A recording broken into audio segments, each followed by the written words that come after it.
तो जी मेरा नाम अमन राज है। राधे राधे। हम IIT दिल्ली के फर्स्ट ईयर में बीटेक कर रहे हैं इलेक्ट्रिकल इंजीनियरिंग में।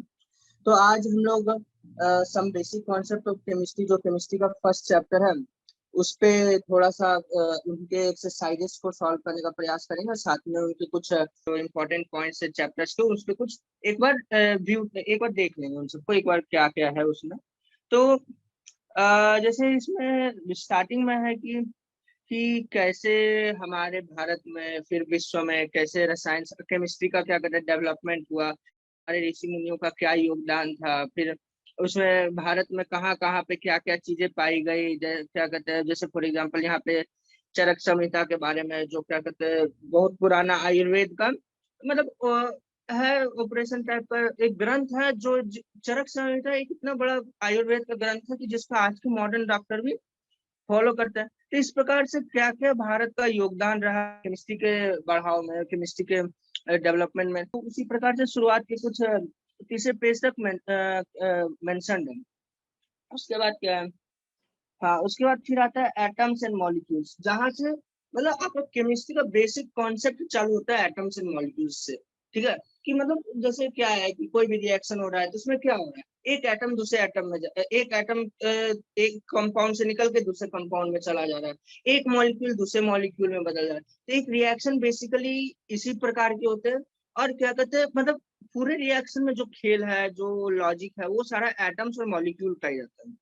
ठीक है, तो उसके बाद फिर क्या हमारे जीवन में केमिस्ट्री क्यों इम्पोर्टेंट है, क्या क्या जैसे केमिस्ट्री क्यों इम्पोर्टेंट है, आप ये देखिए फॉर एग्जांपल आपके घर में खाना बनता है, तो खाना में क्या होता है, खाना में सब्जी डाली माता जी, मसाला डाली, तो वो एक प्रकार से केमिकल रिएक्शन होता है जो लास्ट में आपको खाने के रूप में आपके सामने प्रस्तुत होता है। उसमें कुछ रिएक्शन होता है, ऑक्सीडेशन होता है, जैसे बर्न किया गया तो उसका कॉम्पोजिशन चेंज हुआ, इधर उधर हुआ, मसाला वसाला मिला के उसमें और इंग्रेडिएंट डाल के रिएक्शन करवाते हैं, तो फाइनल में आपको प्रोडक्ट आता है जिसको हम लोग खाते हैं। तो वो भी एक प्रकार से हमारे लिए केमिकल रिएक्शन ही है।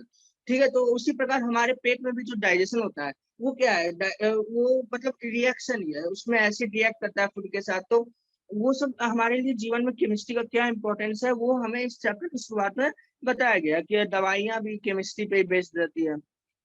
इसके बाद हम सभी लोग तो जानते हैं कि बचपन से हम लोग एक चीज पढ़ते आ रहे, मैटर। मैटर क्या है, जो कुछ भी है जो वॉल्यूम और स्पेस ऑक्यूपाई करते हैं उन्हें मैटर कहा जाता है।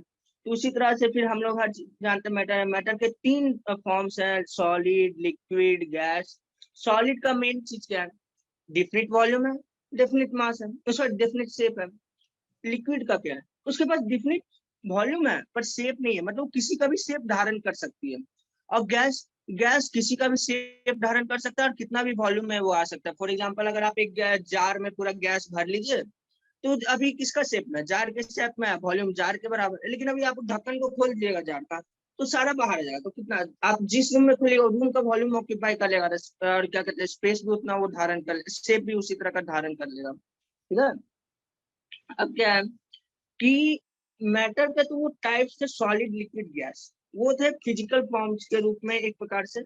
उसी तरह इसका दूसरा एक क्लासिफिकेशन है, वो होता है मिक्सचर और प्योर सब्सटेंस के रूप में। ठीक है, फिर मिक्सचर क्या है, mixture, a mixture contains particle of two or more substances which may be present in it in any ratio, hence their composition is variable। मतलब कि एक मिक्सचर में कोई भी दो तीन चार कितने भी प्रकार के हो सकते हैं, प्रकार की चीजें हो सकती है जो उसमें मिली हुई हो। ठीक है, जैसे फॉर एग्जांपल आप कोई क्या कहूँ, जैसे चनाचूर हो गया या फिर जो मिक्सचर होता है उसमें क्या रहता है, उसमें बादाम रहता है, चना का दाल रहता है, सेब रहते हैं, तो वो सब मिले हुए हैं, तो उन सभी को मिक्सचर कहा जाता है।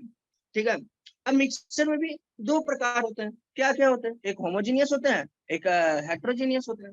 अब होमोजीनियस हेट्रोजीनियस मिक्सचर हम लोग काफी समय से पढ़ते आ रहे हैं। होमोजीनियस मिक्सचर वो मिक्सचर होते हैं जिनके कॉम्पोजिशन जब आप जो होमोजीनियस मिक्सचर्स वो है जिनमें जब उनके कॉम्पोजिशन यानी जैसे मान लीजिए क्या कहते हैं पानी और चीनी लेते हैं, तो वो जो है वो पानी और चीनी को जब मिला देते हैं तो शुगर वाटर बन जाता है। ठीक है, या तो शुगर ड्रिंक टाइप का हो जाता है। तो ये शुगर ड्रिंक है, इसकी कॉम्पोजिशन क्या है या फिर इसके इसके कॉम्पोनेंट्स क्या है, इसके कॉम्पोनेंट है शुगर और water.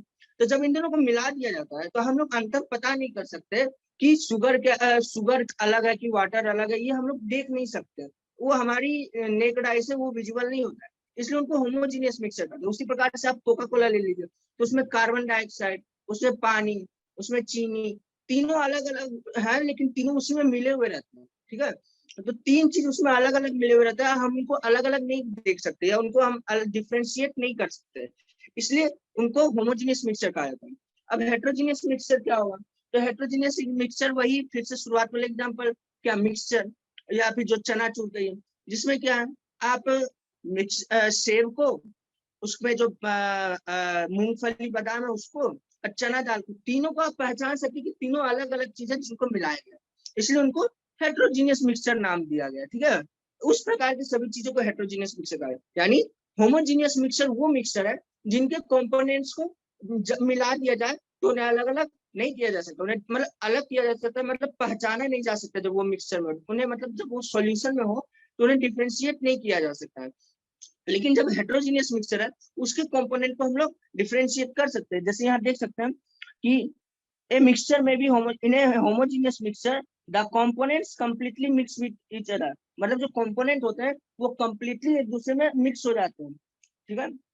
This means that particles of components of the mixture are uniformly distributed through the bulk of the mixture and its composition is uniform throughout, मतलब जो कंपोनेंट होते हैं जो मिक्सर के, वो थ्रू आउट पूरे सॉल्यूशन में, पूरे मिक्सर में अच्छे से हर जगह समान रूप में प्रेजेंट होते हैं, uniformly present everywhere in the solution और मिक्सर, मतलब वो हर जगह समान रूप से प्रस्तुत रहते हैं। शुगर सॉल्यूशन ले लीजिए या हवा ले लीजिए, हवा में भी जैसे क्या है, कार्बन डाइऑक्साइड है, ऑक्सीजन है, नाइट्रोजन है, तो तीनों हर जगह समान रूप से उपस्थित है। 0.3% कार्बन डाइऑक्साइड हर जगह है, 21% ऑक्सीजन हर जगह है, मतलब यूनिफॉर्मली क्या कहते हैं, हर जगह रहता है।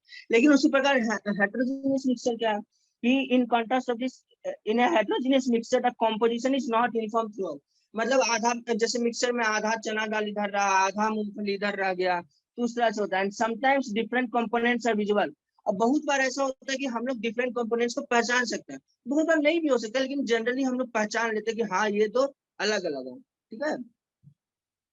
अब ये था मैटर का एक प्रकार मिक्सचर। अब आते हैं प्योर सब्सटेंस।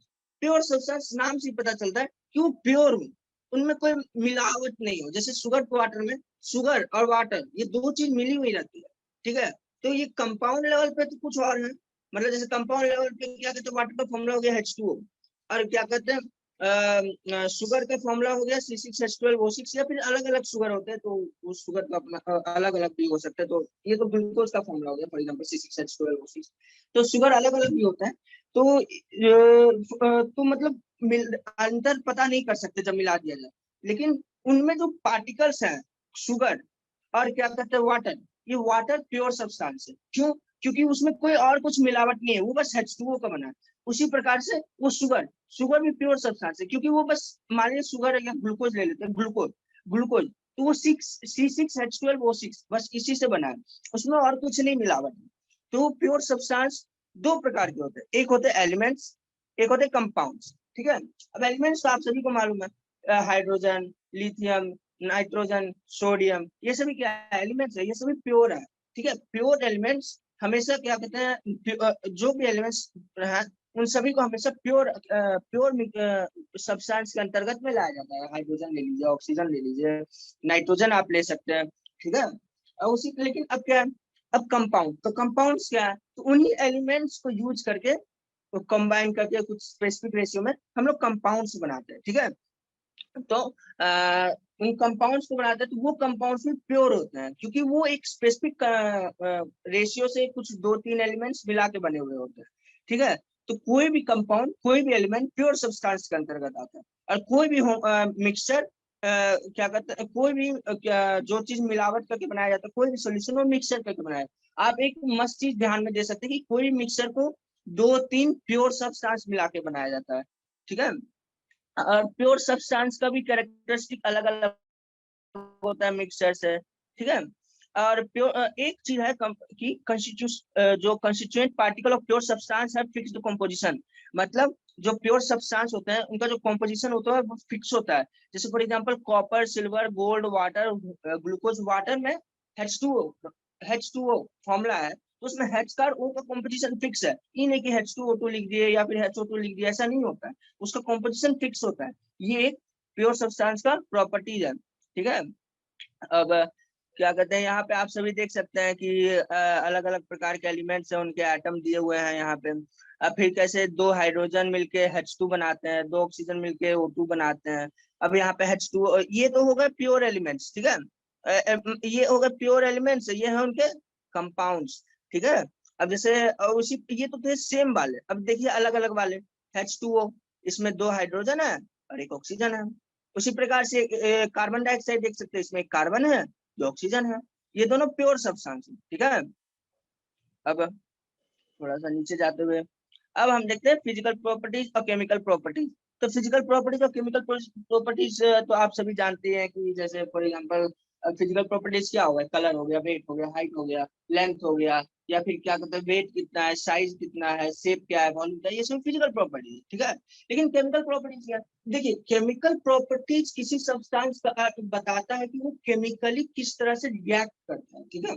केमिकल प्रॉपर्टीज हमें बताता है कि वो केमिकली किस प्रकार से रिएक्ट करता है। जैसे फॉर एग्जांपल हम लोग जैसे एसिटिक एसिड का पढ़ते थे, ठीक है। एसिटिक एसिड क्या था, वो अल्कोहल के साथ रिएक्ट करता था तो क्या हो जाता था, ईस्टर बनता था जो स्वीट फ्रेग्रेंट था, उसका स्मेल बहुत अच्छा लगता है, बहुत अच्छा लगता है, ठीक है। लेकिन वही क्या है, अब एसिटिक एसिड तो कंज्यूम कर लेगा, लेकिन अब आप हाइड्रोक्लोरिक एसिड और अल्कोहल मिलाइएगा तो क्या वो बनेगा ईस्टर? नहीं, नहीं बनेगा, क्योंकि वो उसका केमिकल प्रॉपर्टीज नहीं है, ठीक है। वो ईस्टर बनने का जो प्रॉपर्टीज है वो किसका है, एसिटिक एसिड जैसे एसिड होता है, हाइड्रोक्लोरिक एसिड का नहीं है, ठीक है। इसलिए वो केमिकल प्रॉपर्टी हो गया किसका, एसिटिक एसिड का, कि acetic acid on reaction with alcohol gives fragrant Easter, पर हाइड्रोक्लोरिक नहीं दे सकता, ठीक है। तो वो केमिकल प्रॉपर्टी है एसिटिक एसिड का। इसी का प्रकार से क्या है, अब देखिए किसी भी चीज को, अब हम लोग चाहते हैं कि हर चीज को मापे, ठीक है। अब दूध लेते हैं तो हम लिए 1 लीटर दूध, तो हमें हर चीज नापना होता है, तो नापने की भी हम लोगों ने यूनिट्स बनाई, ठीक है। अलग अलग प्रकार के यूनिट हमने डिफाइन किए। तो उसमें देखिए अब क्या है कि हाँ भारत में यूज हो गया 1 लीटर दूध, तो वहां पे एक अमेरिका में 1 गैलन दूध यूज होता है, वहाँ यहाँ पे 1 किलो चना बोलते हैं, वहाँ 1 पाउंड चना बोलते हैं। तो ये किलो पाउंड ये बहुत कंफ्यूजिंग हो जाता है। तब क्या किया गया, अंतरराष्ट्रीय रूप में सब लोगों ने बैठ के डिसाइड किया कि हम लोग एक यूनिट फिक्स करेंगे जो संपूर्ण विश्व में एक तरह से पालन किया जाएगा। उनको कहा गया एसआई यूनिट, ठीक है। एसआई यूनिट का फुल फॉर्म क्या है, सिस्टम है इंटरनेशनल, ये फ्रेंच वर्ड से आया है, ठीक है। तो उनको एसआई यूनिट्स कहा गया। अब एसआई यूनिट्स में क्या है, 7 प्रकार के एसआई यूनिट्स है। लेंथ के लिए देखिए क्या डिफाइन किया गया, मीटर। टेबल में देखिए, टेबल 1.1 में लेंथ के लिए डिफाइन किया गया मीटर। मास के लिए क्या डिफाइन किया गया, केजी। टाइम के लिए सेकेंड। अब देखिए इधर एक देखिए ये सिंबल ऑफ क्वांटिटी भी है, ये भी एक बार थोड़ा सा ध्यान में रखने का चीज है। ऐसे ही तो बहुत आसान है, ऐसे ही याद हो जाएंगे। लेंथ का एल है तो बस कर दिया, मास टाइम है तो कर दिया, टाइम का टी है तो कर दिया। लेकिन अब क्या आता है, इलेक्ट्रिक करंट। ये तो आप लोग पढ़ते आ रहे हैं, 10th में भी था। उसका भी सिंबल आई है, बहुत आसान है, एम्पियर उसका यूनिट है, सही। अब आता है थर्मोडायनेमिक टेम्परेचर, तो यानी इनडायरेक्टली वो टेम्परेचर का टेम्परेचर का सिंबल टी, केल्विन, के, ठीक है। उसी प्रकार देखिए सारे ऐसे यूनिट से नाम भी है। अब क्या है, अमाउंट ऑफ सब्सटेंस, ठीक है। आप जैसे क्या है कि आप एक रिएक्शन कराते हैं, कंपाउंड एक केमिकल, तो उसमें रिएक्शन कराते तो उसमें रिएक्टेंट कितना यूज हुआ, तो उसके लिए केमिकली एक टर्म निकाला गया जिसको कहते हैं मोल, ठीक है। वो मोल को एन से रिप्रेजेंट करते हैं, क्वांटिटी में सिंबल है, और उसका यूनिट और उसका रिप्रेजेंटेशन ये है, मोल मोल, ठीक है। अब होता है ल्यूमिनस इंटेंसिटी, वो लाइट के रिगार्डिंग में होता है, ठीक है। मतलब लाइट नहीं, मतलब शाइनिंग ऐसे ल्यूमिनस के रिगार्डिंग में होता है, तो उसका ये है रिप्रेजेंटेशन, ये है कैंडेला यूनिट, और ये है उसका सिंबल सीडी, ठीक है। अब आता है हर एक का डिफिनेशन पे। तो आप सब देख सकते हैं कि मतलब डिफाइन किया गया कि यूनिट ऑफ लेंथ कितना है, तो उसको मतलब ओवरऑल डिफाइन किया गया कि किस तरह से वो क्या है, मतलब किस प्रकार से हम 1 मीटर को डिफाइन करते हैं, किस प्रकार से हम 1 सेकंड को डिफाइन करते हैं, ठीक है। तो ये सभी डिफिनेशन है, आप लोग जरूर देखिएगा, क्योंकि हो सकता है कि बोर्ड एग्जाम में आपसे पूछ दे कि हाउ यू डिफाइन 1 मीटर। उसी प्रकार से हो सकता है जेई में भी, जेई मेंस में जनरली पूछ सकते हैं, एडवांस में तो चांस नहीं है, मेंस में पूछ सकते हैं कि हाउ यू डिफाइन 1 मीटर। ऑप्शंस में डाल देंगे, लाइट की स्पीड से, या फिर इस बाइक की स्पीड से, ये वो फलना चलना। तो उसी प्रकार से यहाँ पे जैसे देख सकते हैं, the metre symbol M is the length का देखते हैं कि the metre symbol M is the SI unit of length. It is defined by taking the fixed numerical value of speed of light in vacuum C to be इतना, ठीक है। 299792458 पता नहीं कितने बड़े वैल्यू है, पर ये मीटर सेकंड में है, ठीक है। मतलब अप्रोक्सीमेटली 2.99792458 इंटू 10⁸ मीटर पर सेकंड ये लाइट की स्पीड है, ठीक है।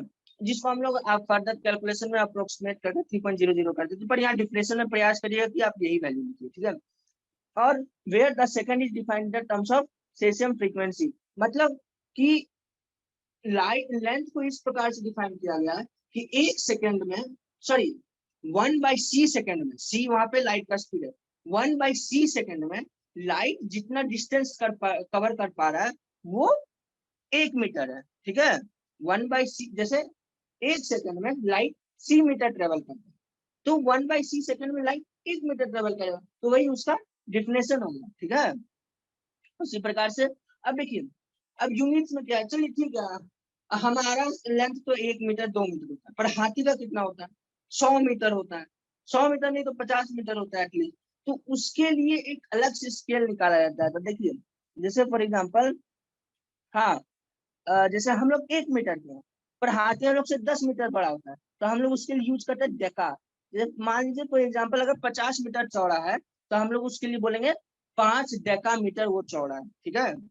सहूलियत के अनुसार यूज किया जाता है। अब उसी तरह से देखिए एटम का साइज कितना में है, उसका एटम का साइज में होता है 10⁻−10 मीटर में। अब 10⁻−10 मीटर हर जगह लिखने से बहुत दिक्कत है, उसके लिए हम लोग यूज करते हैं, देखिए यहाँ मेंशन नहीं है, पर 10⁻−10 के लिए हम लोग 10⁻−10 मीटर के लिए एमस्ट्रॉन्ग यूज करते हैं, ठीक है। ये मीटर के लिए होता है, आप इसको हर जगह मत यूज करिएगा, ये खाली लेंथ के लिए है। बाकी डिफाइन है कि माइक्रो, अब जैसे मान लीजिए किसी का लेंथ 10⁻−6 इंटू, या किसी का वेट मान लीजिए 10⁻−6 इंटू 10 ग्राम है, ठीक है। 10⁻−6 इंटू 10 ग्राम है, तो क्या बोलेंगे, उसका वेट है 10 माइक्रोग्राम, ठीक है। इसका वेट कहेंगे कि, इसका वेट हम लोग कहेंगे, जैसे मान लीजिए किसी का वेट 10 × 10⁻⁻6 ग्राम है, ठीक है, तो हम लोग कहेंगे इसका वेट है 10 माइक्रोग्राम। उसी प्रकार से अलग अलग यूनिट है, बहुत आसान है, आराम से याद हो जाएंगे, ठीक है। अब क्या है, मास वेट उसी प्रकार से डिफाइन किया गया है। एक्सपेरिमेंट की किस तरह से हम लोग वेट करें, तो ये एक है एनालिटिकल बैलेंस होता है। आप लोग चाहे तो यूट्यूब पे एनालिटिकल बैलेंस कैसे यूज करते हैं बढ़िया से एकदम एक्सप्लेन रहता है, वो देख सकते हैं। वॉल्यूम भी डिफाइन है, वॉल्यूम 1 लीटर है। देखिए ये वाला जो है ना, ये टेबल, ये आप कहीं भी किसी भी यूनिट के लिए अप्लाई कर सकते हैं। ये 1 लीटर के लिए यूज कर सकते हैं, देखिए लीटर के लिए यूज कर सकते हैं। 1 लीटर 10 लीटर डेका लीटर हो जाएगा, 10 लीटर डेका लीटर हो जाएगा, 100 लीटर हेक्टोलीटर हो जाएगा, 1000 लीटर किलो लीटर हो जाएगा। उसी प्रकार आप इसके मास के लिए यूज कर सकते हैं। 10 ग्राम डेकाग्राम हो जाएगा, 100 ग्राम हेक्टोग्राम हो जाएगा, 1000 ग्राम किलोग्राम, मतलब इस प्रकार से आप किसी भी प्रकार के ये 60 यूनिट्स जो है उनके यूनिट्स के लिए आप यूज कर सकते हैं, ठीक है। लेकिन एक चीज का ख्याल है, यहाँ पे मीटर सेकेंड एम्पियर ये सब तो सही था, पर यहाँ पे ना ग्राम के बदले किलोग्राम है, ठीक है। यानी यहाँ पे ऑलरेडी ये 10⁻³ पे है, ठीक है। तो आपको घटाने बढ़ाने के लिए सावधानी से यूज करना है, ये नहीं कि 10 किलोग्राम 10 हेक्टो किलोग्राम लिख रहे हैं, नहीं, समझे, वो गलत है। 10 ग्राम तब हेक्टोग्राम, ठीक है। यहाँ ऑलरेडी 1000 ग्राम को ऐसा यूनिट मान लिया गया है, तो आप थोड़ा सावधानी से यूज करिएगा, ठीक है। उसी प्रकार से डेंसिटी डिफाइंड है, स्केल क्या क्या है चेंज करने की वो डिफाइन है, ठीक है। तो 1 केल्विन में कितना होता है, सॉरी 0 सेंटीग्रेड में 273.15 केल्विन होते हैं, ठीक है। उसी प्रकार से अलग अलग स्केल है, तापमान नापने के, हर चीज के अलग अलग है, ठीक है। अब क्या आता है, अब देखते हैं अनसर्टेनिटी इन मेजरमेंट पे, ठीक है। अब क्या है कि कुछ मेजर करना चाहते हैं, ठीक है। अब जैसे लेंथ ही मेजर करते हैं, तो अब मान लीजिए एक रस्सी ली है, इसका लेंथ है 6 सेंटीमीटर, ठीक है। लेकिन अब हमारे पास स्केल जो रहता है 6 इसका लेंथ है 6.05 सेंटीमीटर है, ठीक है। तो लेकिन क्या है, हमारे पास जो नॉर्मल स्केल रहता है कैसा रहता है, ऐसे रहता है 1 2 3 4 5 6 7 8 9 10, यहाँ पे 1 सेंटीमीटर। इसी प्रकार से मतलब हम मिनिमम लेंथ कितना मेजर कर सकते हैं, 0.1 सेंटीमीटर, ठीक है। तो जब हम इसका स्केल पे नाप लेंगे तो ये कहाँ पे आएगा, छठे वाले पे रुक जाएगा, छठा 6 और 6.1 के बीच में जस्ट रुक जाएगा। हाँ हाँ, तो देख सकते हैं कि जब ये इसका लेंथ 6.05 सेंटीमीटर है, ये कहाँ पे आएगा, 6 और 6.1 के जस्ट बीच में आएगा, है कि नहीं। तो उस समय 6 पॉइंट के बाद जो रहता है यहाँ पे आ जाता है अनसर्टेनिटी। क्यों आता है अनसर्टेनिटी, क्योंकि हम लोग जो स्केल यूज करते हैं वो काफी नहीं रहता है, या फिर उस छोटे लेंथ तक मेजर नहीं कर पाता। तो हम लोग जो भी वैल्यू यहाँ पे डालते हैं वो ये रिप्रेजेंट कर, इसका लास्ट डिजिट हमेशा जो रहता है वो रिप्रेजेंट करता है अनसर्टेनिटी, माने कि वैल्यू प्लस माइनस हो सकता है, वो जरूरी नहीं वो एग्जैक्ट हो, ठीक है। तो उसी प्रकार से होता है, सिग्निफिकेंट फिगर को उसी प्रकार से डिफाइन किया जाता है। सिग्निफिकेंट फिगर्स क्या होते हैं, the uncertainty in the experiment of or the significant is calculated value is indicated by mentioning the number of significant figure, ठीक है। सिग्निफिकेंट मतलब किसी भी चीज में हम कोई भी अगर एक्सपेरिमेंटल वैल्यू डाले तो सिग्निफिकेंट फिगर से डिफाइन करते हैं। Significant figures are meaningful digits which are known with certainty, मतलब जिसको हम मालूम है, हमें मालूम है पक्का है, +1, मतलब जैसे 6.01 है तो इतना तक श्योर है, प्लस ये अनसर्टेन है, तो इसको भी सिग्निफिकेंट डिजिट के अंदर कंट्रीब्यूट कर दिया जाता है, इसको 3 बोल दिया जाता है, 3 सिग्निफिकेंट। तो उसी प्रकार से आप रूल यहाँ देख सकते हैं कि सिग्निफिकेंट फिगर्स को कैसे बताया जा सकता है कि वो सिग्निफिकेंट फिगर है, ठीक है। एक, हाँ, तो जैसे फॉर एग्जाम्पल,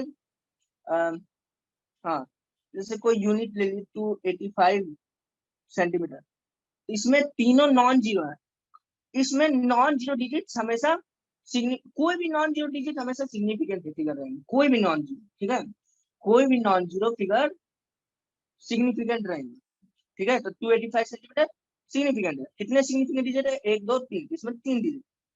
उसी तरह 0.25, अब इसमें 0.2 क्या है कि डेसिमल के पहले वाले जीरो को सिग्निफिकेंट नहीं माना, डेसिमल के बाद वाले में जितने भी पॉइंट्स रहते हैं अगर वो नॉन जीरो है तो माने जाते हैं उनको सिग्निफिकेंट माना जाता है। इसमें 2 सिग्निफिकेंट फिगर, ठीक है, zero preceding to first non zero digits are not significant.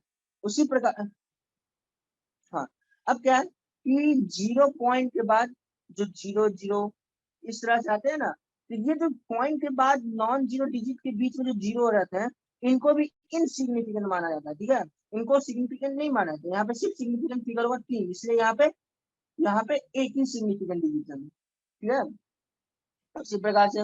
लेकिन हाँ, zero between 2 non zero digits are significant, माने फॉर एग्जांपल 2.005 ले लिए, तो इसमें ये जीरो 2 नॉन जीरो के बीच में, ये तो ऑलरेडी सिग्निफिकेंट फिगर होंगे, 1 2 प्लस ये जीरो, मतलब जीरो अगर किसी भी दो नॉन जीरो नंबर के बीच में है, तो वो पक्का सिग्निफिकेंट हो जाता है। तो यहाँ पे जैसे देखिए फॉर एग्जांपल 1004 ले लेते हैं, तो यहाँ पे 1 4 नॉन जीरो है, तो ये सिग्निफिकेंट है, प्लस ये जीरो इन दोनों के बीच में है, इसलिए यहाँ पे टोटल 4 सिग्निफिकेंट फिगर है, ठीक है। उसी प्रकार से यहाँ पे भी डेसिमल होने के बावजूद यहाँ पे 0 0 और 5 है, तो ये 0 0 2 और 5 के बीच में है, इसलिए ये 0 0 भी सिग्निफिकेंट है, इसलिए यहाँ पे भी 4 फिगर्स है, ठीक है। आशा है आप लोग को समझ में आ रहा है सब कुछ। और हाँ, डेसिमल के बाद में जैसे मान लीजिए हम लिख देते हैं 300, ये जो जीरो है ना ये सिग्निफिकेंट होता है, इनको आप ये नहीं कर सकते नॉट सिग्निफिकेंट, नहीं सिग्निफिकेंट होता है, ठीक है। तो यहाँ पे 3 सिग्निफिकेंट फिगर है, ठीक है। एक बात और ध्यान रखिएगा, जैसे आप मान लीजिए किसी यूनिट को, किसी भी वैल्यू को किलोग्राम से ग्राम में कर रहे हैं या किसी में भी, तो जो कन्वर्शन कीजिएगा ना उसमें ध्यान रखिएगा कि आप सिग्निफिकेंट फिगर मत बदलिएगा, नंबर ऑफ सिग्निफिकेंट नहीं चेंज होना चाहिए, नंबर ऑफ सिग्निफिकेंट फिगर्स नहीं चेंज होना चाहिए। और एक और बात बता दें, जैसे मान लीजिए 2.00 इंटू 10 पावर 3 है, ठीक है, तो इसका कोई सिग्निफिकेंट वैल्यू नहीं रहता, इसको हटा दीजिए।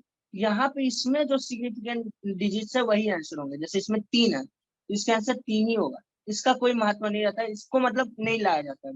इसका यूज सिर्फ होता है जब हम यूनिट चेंज करते हैं, जैसे मान लीजिए ये 2.00 है, अब हम बदलना चाहते हैं तो 200 इंटू 10 पावर 3, 10 पावर 1, ठीक है, सिग्निफिकेंट डिजिट नहीं बदलना है, यहाँ पे 3 ही होगा, ऐसा नहीं कि 0.0 लिख दिया, ऐसा लिख दिया तो यहाँ 4 हो जाएंगे, तो आपको बदलना नहीं है, यहाँ पे बस 200 ही जाता है। ठीक है, और आगे जाते हैं, एग्जैक्ट वैल्यू जो होते हैं ना, जैसे 5 गेंदे, 4 फूल, 3 लड़के, 5 लड़कियां, ऐसे जो रहते हैं, उसमें जो वो मतलब एग्जैक्ट वैल्यू है, ठीक है, तो वो इनफाइनाइट सिग्निफिकेंट डिजिट्स होते हैं। जैसे फॉर एग्जांपल मान लीजिए हमने दिया 5 गेंदे, 5 बॉल, ठीक है, तो इसमें 1 जीरो लगा सकते हैं, 2 जीरो लगा सकते हैं, 3 4 5 6 7 8 लाख, 1 लाख, 2 लाख, 4 लाख, मतलब इतना से कितना भी लगा सकते हैं। तो ये इनफाइनाइट जीरो हमें तो लगा सकते हैं, इसलिए इन सभी को इनफाइनाइट सिग्निफिकेंट फिगर्स वाले माने जाते हैं। ठीक है, प्रिसीजन का अर्थ है कि मान लीजिए 6.05 सेंटीमीटर लेंथ है रियल लेंथ, ठीक है, हमें लेंथ मेजरमेंट आया 6.01 सेंटीमीटर, हमारे एक दोस्त ने लिया 6.0 सेंटीमीटर, 6.01 सेंटीमीटर, ठीक है, ये मेरा दोस्त ए था। मेरा दोस्त बी रीडिंग लिया 6.1 सेंटीमीटर और 6.0 सेंटीमीटर। तो देखिए ये जो दो रीडिंग्स हैं, इसमें बस 0.01 का अंतर है, पर इसमें 0.1 का अंतर है। तो जिसमें कम अंतर रहता है ना, उसको प्रिसाइज करते हैं, उसको ज्यादा प्रिसाइज करते हैं, और जिसमें ज्यादा अंतर रहता है उसको लेस प्रिसाइज करते हैं। तो अगर हम जो वैल्यू ले रहे हैं, अगर उसमें कम अंतर है तो हमारा वैल्यू ज्यादा प्रिसाइज है, और अगर ज्यादा, और अगर क्या कहते हैं ज्यादा अंतर नहीं है, कम अंतर, ज्यादा अंतर है तो लेस प्रिसाइज है। और एक्यूरेट उसको कहते हैं जो रियल वैल्यू के ज्यादा पास में हो। इन चारों में सबसे ज्यादा पास में ये है 6.01 सेंटीमीटर, इसलिए ये ज्यादा एक्यूरेट वैल्यू, बाकी सारे लेस एक्यूरेट है। ठीक है, मतलब रियल वैल्यू के ज्यादा पास वाले को एक्यूरेट कहते हैं, और अगर मेजर्ड वैल्यू एक दूसरे से कम अंतर पे है तो उनको ज्यादा प्रिसाइज करते हैं। ठीक है, वो थे सिग्निफिकेंट फिगर के नंबर्स। ठीक है, एडिशन में क्या होता है कि मान लीजिए 6.00 प्लस 7.02 कर रहा है, तो जब रिजल्ट आए तो डेसिमल के बाद जो इन दोनों में से कम, डेसिमल के बाद जिसमें सबसे कम सिग्निफिकेंट फिगर है वो होने चाहिए। ठीक है, एक मिनट, सॉरी सॉरी, जैसे मान लीजिए ये था 6 यहाँ पे एनसीईआरटी का एग्जाम्पल 12.11 है, 18.0 है, और 1.05 है। ठीक है, तो इसमें सबसे ज्यादा किसमें 012 है, 1.012, मतलब डेसिमल के बाद सबसे ज्यादा किसमें 012 है, 1.012 में, डेसिमल के बाद 3 सिग्निफिकेंट फिगर्स है। ठीक है, तो मतलब जो फाइनल रिजल्ट आएगा हमको सम के बाद, उसमें भी डेसिमल के बाद जो नंबर्स रहने चाहिए वो भी 3 ही होने चाहिए, यानी मैक्सिमम ऑफ द 3 होने चाहिए। ठीक है, जैसे मान लीजिए 2 और हम कोई 2 नंबर ऐड कर रहे हैं जिसमें पॉइंट के बाद 4 सिग्निफिकेंट डिजिट है, और एक में पॉइंट के बाद 4 सिग्निफिकेंट डिजिट है, और एक में पॉइंट के बाद 2 सिग्निफिकेंट डिजिट। तो हम जब दोनों को ऐड करेंगे या फिर सब्ट्रैक्ट करेंगे, दोनों में सेम रूल है ऐड और सब्ट्रैक्ट में, कि जब हम दोनों को ऐड या सब्ट्रैक्ट करेंगे तो पॉइंट के बाद 4 नंबर होने चाहिए, पॉइंट के बाद 4 सिग्निफिकेंट डिजिट ही होने चाहिए, उससे कम नहीं होने चाहिए, उससे ना कम होना चाहिए ना ज्यादा होना चाहिए। यानी जो भी ए और बी को अगर ऐड कर रहा है, मान लीजिए इसमें एन है, पॉइंट के बाद एन डिजिट है, अब बी माइनस भी करने पर भी, प्लस माइनस दोनों केस में, अब बी में पॉइंट के बाद एम डिजिट है, और मान लीजिए एन ग्रेटर देन एम, तो फाइनल जब हम रिजल्ट के बाद जो रिप्रेजेंट करेंगे वैल्यू, उसमें भी पॉइंट के बाद एन डिजिट होना चाहिए, यानी ज्यादा वाला होना चाहिए। ठीक है, उससे मतलब उतना नंबर क्यों होना चाहिए, उससे कम नहीं होना चाहिए। ठीक है, ना कम होना चाहिए ना ज्यादा होना चाहिए, एग्जैक्ट एन होना चाहिए। लेकिन मल्टीप्लीकेशन और सब्ट्रैक्शन में इसका उल्टा लग जाता है। क्या उल्टा होता है, अब जैसे फॉर एग्जांपल हम 7.02 को ना 3.1 किए, तो इसमें डेसिमल के बाद एक डिजिट है, उसी तरह डिवाइड में भी सेम रूल है, इंटू और डिवाइड में, इसमें पॉइंट के बाद एक सिग्निफिकेंट डिजिट, ऐसे पॉइंट के बाद 2 सिग्निफिकेंट डिजिट, लेकिन रिजल्ट में हम लोग को सिर्फ एक सिग्निफिकेंट डिजिट लिखना है। यानी मान लीजिए ए और बी को हम सॉरी पॉइंट के बाद यहाँ पे टोटल 3 सिग्निफिकेंट डिजिट है, इसमें टोटल सिग्निफिकेंट डिजिट 2 है। यहाँ पे ऐड और सब्ट्रैक्ट में डेसिमल्स के साथ पढ़ते हैं कि डेसिमल्स के बाद कितना है, पर यहाँ मल्टीप्लीकेशन और सब्ट्रैक्शन में हम लोग टोटल कितना उसको काउंट करते हैं। जैसे 7.02 इंटू 3.1 था, तो इसमें 3 सिग्निफिकेंट फिगर है, इसमें 2 सिग्निफिकेंट फिगर, तो हमें जो फाइनल रिजल्ट आएगा उसमें हमें सिर्फ 2 सिग्निफिकेंट फिगर ही दिखाना है। ठीक है, और डिविजन में भी सेम रूल लागू होता है, यानी एक और बी को जब हम मल्टीप्लाई और डिवाइड करते हैं कुछ भी, और ए में दो एन सिग्निफिकेंट फिगर है, बी में एम सिग्निफिकेंट फिगर है, और एन ग्रेटर देन एम है, तो जो फाइनल रिजल्ट आएगा उसमें एम सिग्निफिकेंट फिगर ही होना चाहिए, यानी कम वाला होना चाहिए। ठीक है, उसी प्रकार से अलग अलग प्रकार के लॉज ऑफ केमिकल कॉम्बिनेशन है। ठीक है, लॉ ऑफ डेफिनेट प्रोपोर्शन है, ये सब है। ये सब चीज आप लोग पढ़ लीजिएगा। ठीक है, मतलब ये सब इम्पोर्टेंट है, लेकिन आप इन सब का रिव्यू, इन सब चीज का मतलब एक प्रकार से एडवांस में उतना रूल नहीं है, इसका उतना प्ले नहीं है, पर मेन से मे भी थ्योरेटिकल बुक में पूछ सकता है कहीं पे, तो आप लोग इनका डिफरेंशियल को एक प्रकार से दिमाग में बैठा सकते हैं। ठीक है उसके बाद एटॉमिक मास है, एटॉमिक मास में दो सेम वाले का टॉप करते हैं, गैस बार करते हैं, क्या करते हैं, वो सब अलग अलग प्रकार से डिफाइन हुआ है। फिर एएमयू डिफाइन किया गया, average atomic mass, formula mass, molecular mass, इस प्रकार के डिफाइन किए गए। फिर मोल कॉन्सेप्ट है, मोलर मासेस है। मोल क्या होता है? एक मोल का अर्थ है कि अगर हम एक मोल कोई मॉलिक्यूल या एटम ले रहे हैं तो उसमें 6.023 इंटू 10 पावर 23 एटम्स होंगे। ठीक है, 6.022, ठीक है, ये हमारा मानना है। उसी प्रकार फिर क्या कहते हैं, एक हाइड्रोजन का वेट कितना है, एक एएमयू में कितने ग्राम होते हैं, उस प्रकार से अलग अलग प्रकार से हमने सब डिफाइन किया गया है शब्द ओवर। ठीक है, इसके बाद फिर इस प्रकार से हम लोग अलग अलग तरीका से सब कुछ देखते हुए, लिमिटिंग रिएजेंट ये सब करते हुए, बैलेंस रिएक्शन रिएक्शन, हाँ, फिर मास परसेंट से ग्राम में कैसे, मतलब ये सब चीजें कुछ एग्जाम प्रॉब्लम्स वाली चीजें। ठीक है, कैसे एक्सरसाइज करते हैं, तो अभी जो एनसीईआरटी प्रॉब्लम्स करेंगे उसमें सब कुछ डिफाइन होते चला जाएगा। ठीक है, ये सारी मतलब अभी जो ये कॉन्सेप्ट आ रहे हैं वो सारे एनसीईआरटी में के प्रॉब्लम्स में भी कवर होते रहते हैं। ठीक है, एक चीज और ध्यान रखिएगा कि हम लोग किसी भी दो चीज के मिक्सचर को, दो तीन चीज के मिक्सचर को डिफाइन करते हैं मास परसेंट से, मोल फ्रैक्शन से, मोलैरिटी से। ये जो फॉर्मूलाज है, ये सब जो फॉर्मूलेज है, ये अत्यधिक इंपॉर्टेंट है, बहुत महत्वपूर्ण है। मास परसेंट वाले फॉर्मूले हैं, मोल फ्रैक्शन वाले फॉर्मूले हैं, देख लीजिएगा। ठीक है, मास परसेंट क्या है? Mass of solute by mass of solution into 100%। Mole fraction भी number of moles of A by number of moles of solution. Molarity भी उसी प्रकार से डिफाइन किया गया। मतलब ये चार चीजें अभी आपके लिए बहुत जरूरी है। ठीक है, इन चार चीजों का फॉर्मूला आप दिमाग में बैठा के रखिए, आपके एग्जाम्स में ये सब चीजें पूछते रहेंगे, इसी पे बेस्ड फॉर्मूला से क्वेश्चन आते रहेंगे। ठीक है, वो अभी आने वाले दो चार क्वेश्चन में भी पता चल जाएगा। अब करते हैं क्वेश्चंस, एक्सरसाइजेस। जानते बहुत टाइम खिंचा गया है, आधा घंटा करीब करीब हो गया है थ्योरी में, तो अब थोड़ा सा प्रॉब्लम सॉल्व करने का प्रयास करते हैं। ठीक है, तो अब हमारा पहला क्वेश्चन क्या है? हमारा पहला क्वेश्चन हमसे पूछता है कि हम आपको ये तीन कंपाउंड्स दिए हैं और हमको इन सबका मास अब आप बताइए, है ना? तो अब क्या है, देखिए, अब जैसे फॉर एग्जांपल, अब पहला क्वेश्चन क्या आता है एनसीईआरटी प्रॉब्लम्स, अब आता है हमारा 1.1 एक्सरसाइज में। ठीक है, तो अब इससे पूछना हमसे H2O का वेट क्या है, ये हमसे पूछता है। तो mass of H2O equal to क्या होगा? 2 into mass of hydrogen plus mass of oxygen. अब जैसे आपके पास एक बैग दे दिया, बैग में 2 किलो 2 गो आम डाल दिया, एगो अंगूर, एगो अनार डाल दिया। ठीक है, अब आम का वेट है 2 किलो, हर एक आम का, अरे हर एक अनार का है 3 किलो, तो टोटल वेट बैग में कितना होगा? 2 गुना आम का वेट प्लस 1 गुना अनार का वेट, यानी 2 गुना 2 4 प्लस 3 7, तो हो गया टोटल उसमें वेट। उसी प्रकार से मास ऑफ पानी भी उसी तरह से निकलेगा। ठीक है, तो यहाँ पे अगर आप लोग देखे होंगे, अगर याद होगा, तो यहाँ आप देख सकते हैं हाइड्रोजन का वेट कितना दिया है। ठीक है, 1.008 दिया हुआ है हाइड्रोजन का वेट। ठीक है, और ऑक्सीजन का वेट भी, ऑक्सीजन का वेट दिया है 16 पॉइंट कुछ दिया हुआ है। ठीक है, तो हम लोग इसको कैसे कैलकुलेट करेंगे? 2 into 1.008 plus mass of oxygen कितना है? 16 पॉइंट समथिंग दिया हुआ रहता है, तो वो रहता है 2.016 प्लस 16, यानी 18.016। ये किसका वेट है?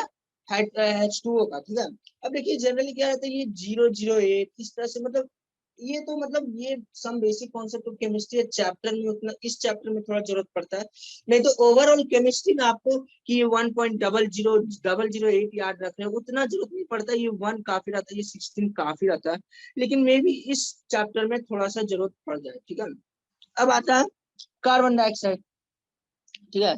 तो कार्बन का वेट कितना होता है 12, ऑक्सीजन का वेट कितना होता है 16, पता है ना। तो तो अब क्या है कि CO2 बोला, यानी 1 इंटू कार्बन का मास प्लस 2 इंटू ऑक्सीजन का मास, तो 12 प्लस 2 गुना 16, 12 प्लस 32 कितना हो गया 44, यानी 44। कार्बन डाइऑक्साइड का वेट कितना हो गया 44, ठीक है। अब प्लस आप लोग जब पीछे के चैप्टर में देखेंगे तो कार्बन डाइऑक्साइड का, कार्बन का जो मास होगा वो 12 पॉइंट समथिंग होगा इस प्रकार से, तो वो थोड़ा सा आप लोग देख लीजिएगा, ठीक है। वो उतना जो उतना तक उसका वैल्यू दिखा रहा है, तो मे बी इस चैप्टर में 0.011 इस प्रकार से लेके करना पड़ जाए, जो 12.011 इस प्रकार से, ठीक है। अब आता है हमारा तीसरा चैप्टर, तीसरा क्वेश्चन, CH4, इसका मास क्या होगा, इसका मास होगा 1 इंटू सी का मास प्लस 4 इंटू H का मास, तो 12 प्लस 4 16, ये किसका मास हो गया CH4 का। तो इस प्रकार से हम लोग हर एक का मास कैलकुलेट कर सकते हैं, इसी का नहीं। फॉर एग्जांपल हम ले लेते हैं C2H6 इथेन, ठीक है।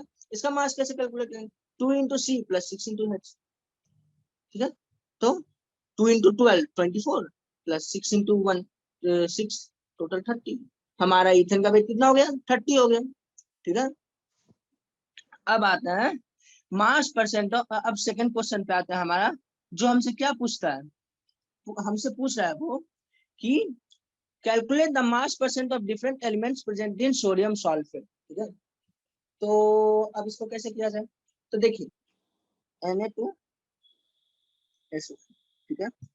अब Na2SO4 क्या कहता है, इसमें क्या क्या है, दो सोडियम है, एक सल्फर है, 4 ऑक्सीजन है कि नहीं। अब क्या है, एक सोडियम का वेट हमें पता है कितना होता है 23, ठीक है, नियर बाई 23 होता है। तो 2 सोडियम का वेट मिला के कितना हो जाएगा 46, है कि नहीं। और हमें ये पता है एक सल्फर का वेट होता है 32, ठीक है। और एक ऑक्सीजन का वेट होता है 16, तो 4 ऑक्सीजन का हो गया 64, ठीक है।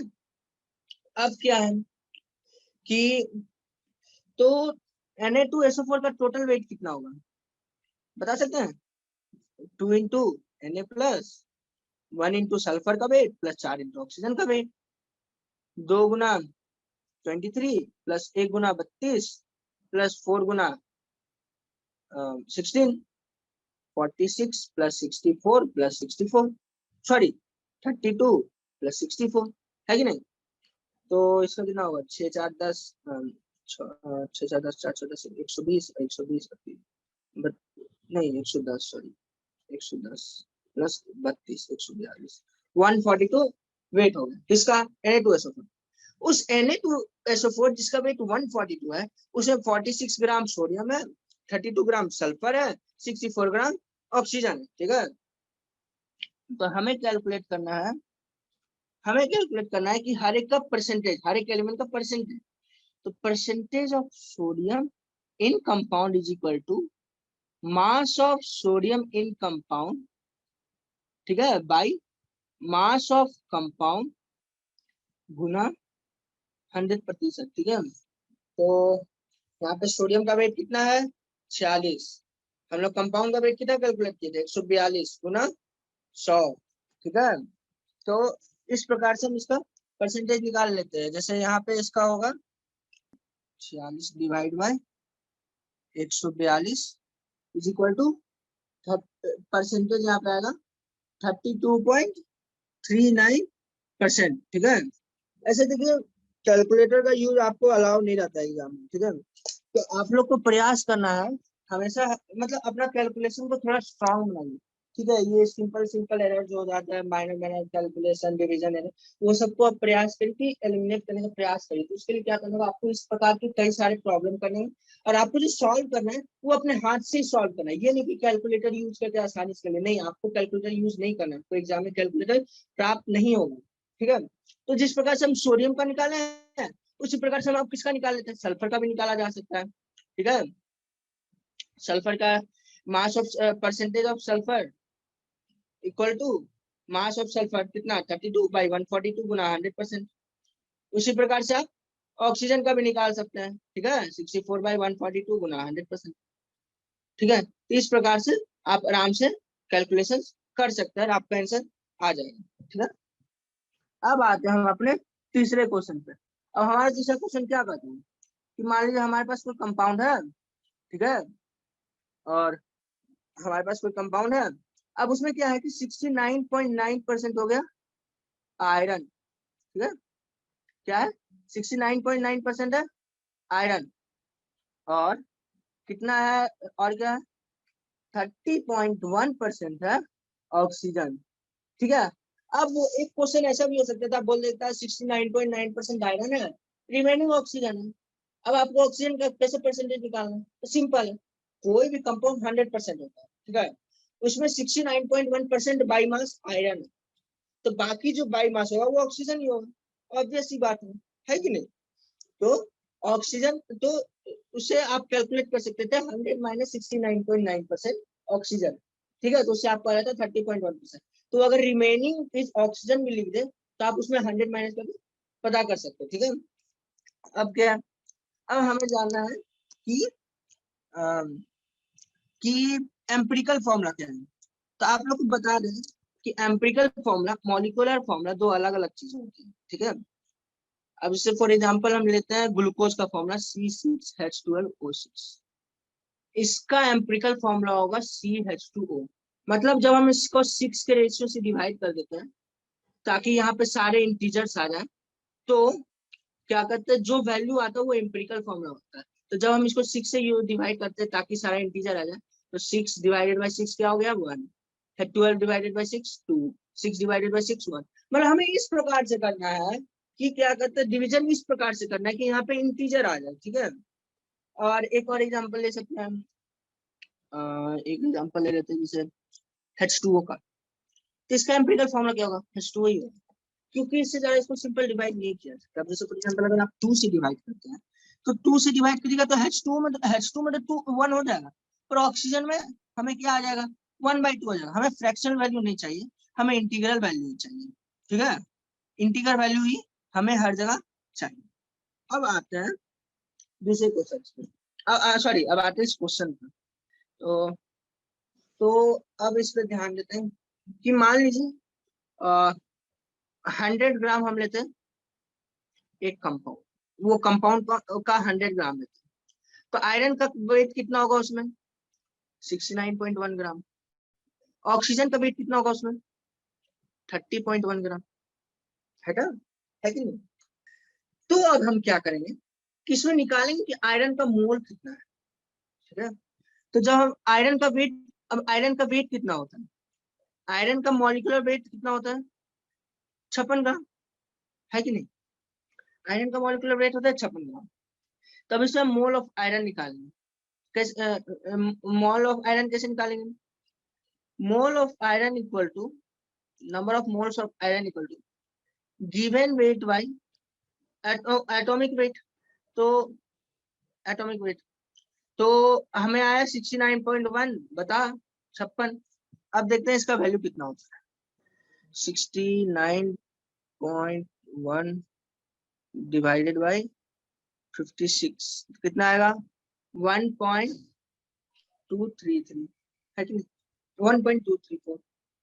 अब आते हैं इस क्या ऑक्सीजन का मास ऑफ, हमें तो मोल ऑफ ऑक्सीजन चाहिए, तो मास ऑफ ऑक्सीजन होता है 16, हमें वेट कितना है 30.1, इसमें आएगा 1.88। ठीक है, अब क्या करना होता है कि अब एक टेबल बनाइए। ठीक है, टेबल किस प्रकार से बनाइए, सबसे पहले एलिमेंट्स, क्या है एलिमेंट्स में आयरन है ऑक्सीजन है, वेट परसेंटेज, वेट परसेंटेज इसका कितना है 69.9 है, इसका है 30.1। अब क्या करिए वेट परसेंटेज में इनके एटॉमिक वेट से डिवाइड कर दिए। अब डिवाइड कर दिए तो इसमें क्या आया था 1.234, इसमें आया 1.8, है ना।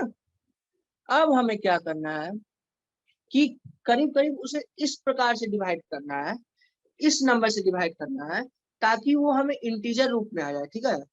तो आप लोग मतलब इसको एक प्रकार से क्या किया जाना चाहिए, मतलब इसके लिए एक क्या होता है कि एक अप्रोक्सीमेट वैल्यू लेते हैं, ठीक है। तो यहाँ पे वो अप्रोक्सीमेट वैल्यू क्या होगा, 0.6, ठीक है। यहाँ 0.6 1.234 को ऑलमोस्ट किससे डिवाइड करता है, 2 में डिवाइड करता है, और 1.88 को ऑलमोस्ट 3 में डिवाइड करता है, ठीक है। तो ये हमें रेशियो दे रहा है कि Fe आयरन और ऑक्सीजन का रेशियो क्या है, 2:3 ऑलमोस्ट, ठीक है। या फिर एक चीज सोचिए, तो सर सिंपल बात बता दें कि हमें ये आ गया 100 कि अगर हम 100 ग्राम लेते हैं, अगर 100 ग्राम आयरन और 100 ग्राम कंपाउंड लेते हैं, तो उसमें 1.234 मोल क्या है, आयरन है, और 1.88 मोल क्या है, ऑक्सीजन, ठीक है। तो अब हमें क्या आया कि ये एक प्रकार से रेशियो है, ठीक है। ये मतलब क्या कहते हैं इसको, एक मतलब रेशियो छोड़ी, मतलब एक प्रकार से ये क्या है कि 100 ग्राम ऑफ कंपाउंड्स में 1.234 मोल आयरन है और 1.88 मोल ऑक्सीजन। तो अब हम उसका एम्पिरिकल फॉर्मूला इससे कैसे निकालें। तो अब ये आपको एक प्रकार से नंबर, अब इससे आप number of moles of ratio, number of mole निकालने का प्रयास करिए। Number of mole of iron बटा number of mole of oxygen, मतलब number of mole of iron और number of mole of oxygen का रेशियो निकालने का अब हम प्रयास करेंगे। ये होगा 1.234 बाई 1.88। अब हम प्रयास करेंगे कि इसको सिंपलेस्ट वैल्यू में लिखा जा सके, ठीक है। तो जब तो हम लोग देख सकते हैं, मतलब अब सिंपलेस्ट वैल्यू में क्या होता है कि आपको कोई एग्जैक्ट वैल्यू नहीं मिल सकता, पर एक अप्रोक्सीमेट रेशियो ले सकते हैं।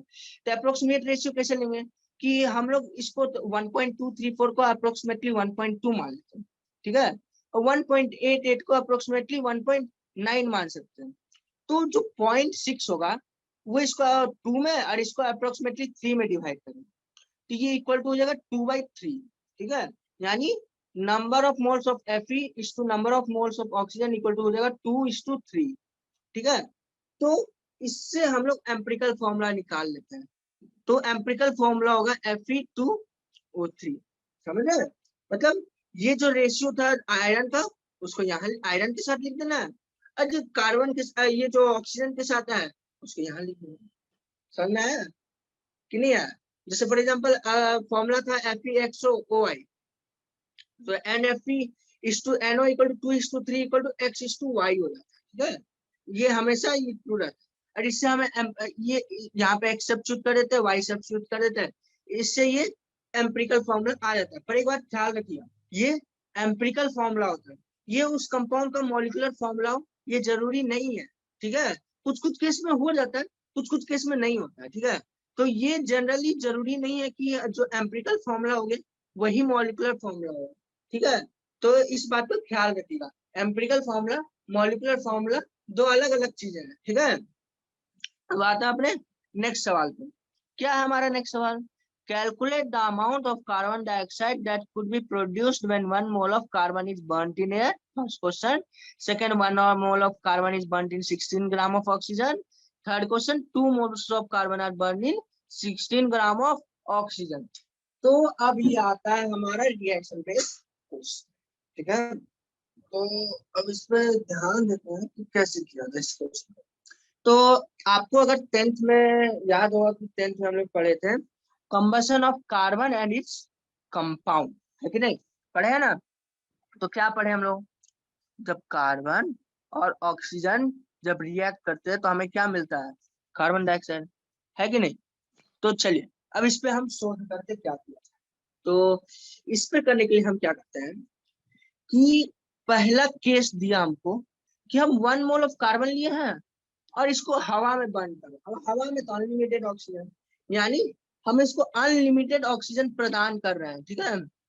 तो इसका अर्थ क्या है कि ये कार्बन टोटली कंबस्ट हो जाएगा, ठीक है। अब इस रिएक्शन में ऑब्जर्व करिए कि सबसे पहले जो चीज ऑब्जर्व करते हैं वो ये है कि जब हम लोग 1 मोल ऑफ कार्बन को बर्न करते हैं कंप्लीटली, तो हमें 1 मोल ऑफ कार्बन डाइऑक्साइड आएगा। फिर 1 मोल कार्बन को कंप्लीटली बर्न करने के लिए हम लोग को एटलीस्ट 1 मोल ऑफ ऑक्सीजन चाहिए, है कि नहीं? आप ऑब्जर्व कर रहे हैं, यहाँ देख सकते हैं कि 1 मोल कार्बन को बर्न करने के लिए 1 मोल ऑक्सीजन चाहिए, जिससे हमें 1 मोल कार्बन डाइऑक्साइड आएगा। उसी प्रकार से अगर हाफ मोल ऑफ कार्बन लेते हैं, हाफ मोल ऑफ कार्बन लेते हैं, तो उसके लिए हमें हाफ मोल ऑफ ऑक्सीजन चाहिए होगा, ठीक है, जो हमें half mole of carbon dioxide प्रदान करेगा, ठीक है। तो अब इस पे विचार करते क्या करेगा इसके आगे। तो अब इस क्वेश्चन पे ध्यान देते हैं। क्वेश्चन में एनसीईआरटी क्या कहता है हमें? एनसीईआरटी हमें कह रहा है कि भाई हम तुम्हें 1 मोल ऑफ कार्बन दे चुके हैं और तुमको ऑक्सीजन हम अनलिमिटेड दे रहे हैं, ठीक है। तो हमें 1 मोल कार्बन बर्न करने के लिए 1 मोल ऑक्सीजन चाहिए, पर हमें यहाँ पे अनलिमिटेड ऑक्सीजन दे दिया गया, यानी हम उसे 1 मोल ऑक्सीजन प्राप्त कर सकते हैं। तो इससे जो बर्न होगा उससे फाइनल में हमें 1 मोल ऑफ कार्बन डाइऑक्साइड प्राप्त होगा, क्योंकि 1 मोल कार्बन बर्न करने के लिए यहाँ पे सफिशियंट रूप से कार्बन डाइऑक्साइड, यहाँ पे सफिशियंट रूप से हमें ऑक्सीजन मिल रहा है। तो फर्स्ट क्वेश्चन का आंसर होगा कि हमें रिएक्शन से 1 मोल ऑफ कार्बन डाइऑक्साइड आएगा। अब अगर पूछ सकते हैं इसका वेट कितना होगा, तो हम जानते हैं कि 1 मोल ऑफ कार्बन डाइऑक्साइड का वेट होगा 1 मोल ऑफ कार्बन का weight plus 1 mole of oxygen का वेट, ठीक है।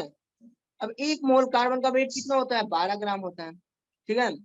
देखिए एक और मस्त रिलेशन बताते हैं कि जो एक एटम कार्बन का वेट है ना, वो एएमयू में होता है, यानी 12 एएमयू होता है, और 1 मोल ऑफ जो कार्बन होगा उसका वेट होगा 12 ग्राम, ठीक है। बस यूनिट चेंज हो जाता है, मोल के साथ ग्राम होता है, एटम के साथ एमयू आ जाता है, और एमयू ग्राम अलग अलग चीजें हैं। 1 MU equal to something 1.66 into 10⁻⁻24 gram कुछ ऐसे होता है, ये एग्जैक्ट हम याद नहीं है, पर आप देख सकते हैं एनसीईआरटी में 1.666 इंटू समथिंग इंटू 10⁻⁻24 ग्राम कुछ इसी तरह से, ठीक है।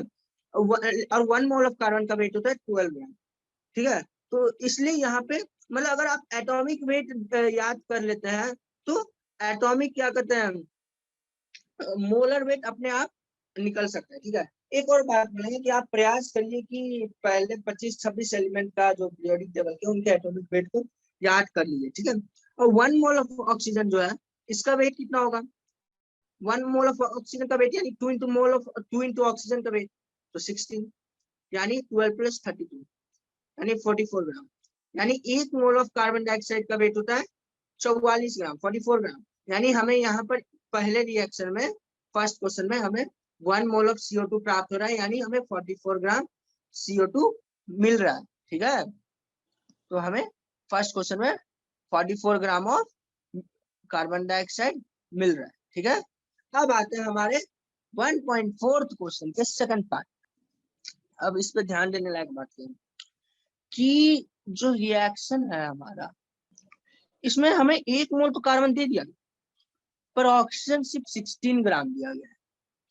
तो अगर हम मोल्स ऑफ O2 निकालने का प्रयास करते हैं इससे, तो 6 given weight by molecular weight equal to 0.5 moles. तो इससे आपको क्या समझ में आता है? अगर आप एनसीईआरटी पढ़े होंगे तो आपको मालूम होगा एक होता है लिमिटिंग रिएजेंट। क्या होता है लिमिटिंग रिएजेंट?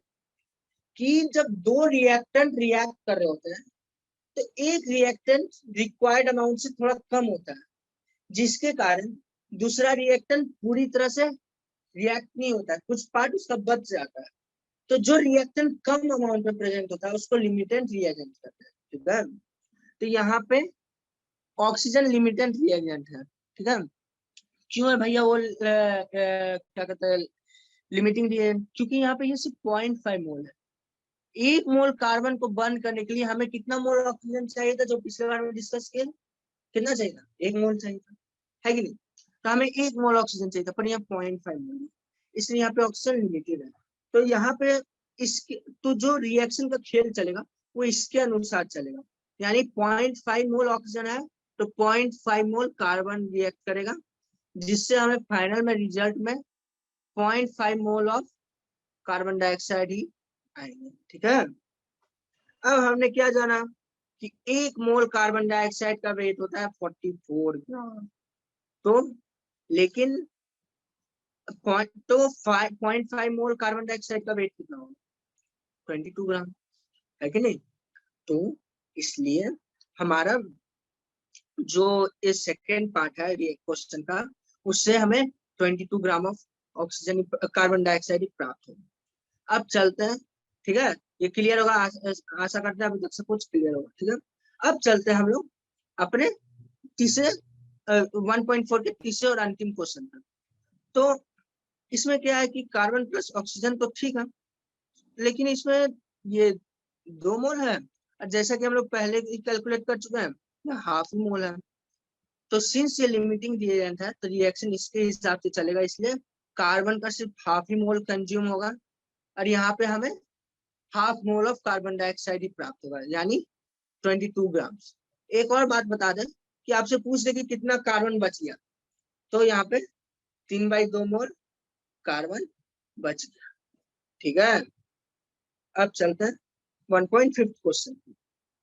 1.5 क्वेश्चन हमारा क्या कर रहा है कि CH3CONA एक कंपाउंड है जिसका वेट कितना है 82.0245 ग्राम पर मोल, है कि नहीं? अब क्या हमको बताया जाता है इसमें कि हमें एक सॉल्यूशन बनाना है जिसमें 500 ml का वो सॉल्यूशन होगा जिसका कॉन्सेंट्रेशन होगा 0.375 मोलर। अब आता है मोलैरिटी का खेल। मोलैरिटी में अगर आपको मालूम होगा तो यहाँ पे देखिए मोलैरिटी का फॉर्मूला क्या है, देखिए molarity equal to number of moles of solute. Solute अर्थात जो चीज को हम लोग डिजोल्व करते हैं, जैसे पानी में चीनी को अगर डिजोल्व कर रहे हैं तो चीनी सॉल्यूट होगी। यहाँ पे हम यहाँ पे इस कंपाउंड को सोडियम एसिटेट को पानी में डिजोल्व किया जा रहा है इस क्वेश्चन में, तो यहाँ पे हमारा सॉल्यूट हो गया ये, ठीक है। तो number of moles of solute by volume of solution. अब हमें पता है कि मोलैरिटी क्या है। मोलैरिटी हमें दे दिया क्वेश्चन में 0.375, हमें मोल्स ऑफ सॉल्यूट जानना है, ठीक है, और हमें वॉल्यूम पता है कितना है 0.5 लीटर। तो देखिए एक मोलर का अर्थ होता है कि 1 मोल पर लीटर। तो जब आप क्वेश्चन सॉल्व कर रहे हैं ना तो प्रयास करिए कि वॉल्यूम को हमेशा लीटर में रखिए, ऊपर में जो मोल आएगा उसको मोल में रखिए, अगर मिली मोल में तो मोल में कन्वर्ट करते हैं, मिली लीटर से लीटर में कन्वर्ट करते, ताकि आपको जो आंसर है फाइनल में सहूलियत से आंसर आसानी से, ठीक है, कोई कैलकुलेशन मिस्टेक इस प्रकार के ना। अब हम इससे पता करते हैं मोल ऑफ सॉल्यूट कितना होगा, तो मोल ऑफ सॉल्यूट होगा 0.5 इंटू 0.375, है कि नहीं? सही है ना? इसे हमें क्या आता है 0.1875, ठीक है, यानी हमारा जो सॉल्यूट का मोल है वो 0.1875। अब क्वेश्चन में क्या पूछा है कि मास कितना चाहिए, तो हमें पता चल गया है कि मोल ऑफ सॉल्यूट इतना है, और हम जानते हैं कि मोल ऑफ सॉल्यूट कि हमें कितना, इसका मोल ऑफ सॉल्यूट का फॉर्मूला क्या होगा required weight by molecular weight, ठीक है। तो तो required weight is equal to mole into molecular weight, ठीक है। तो मोल कितना हमें पता है 0.1875, इसमें वेट इन्होंने दे रखा है 82.0245।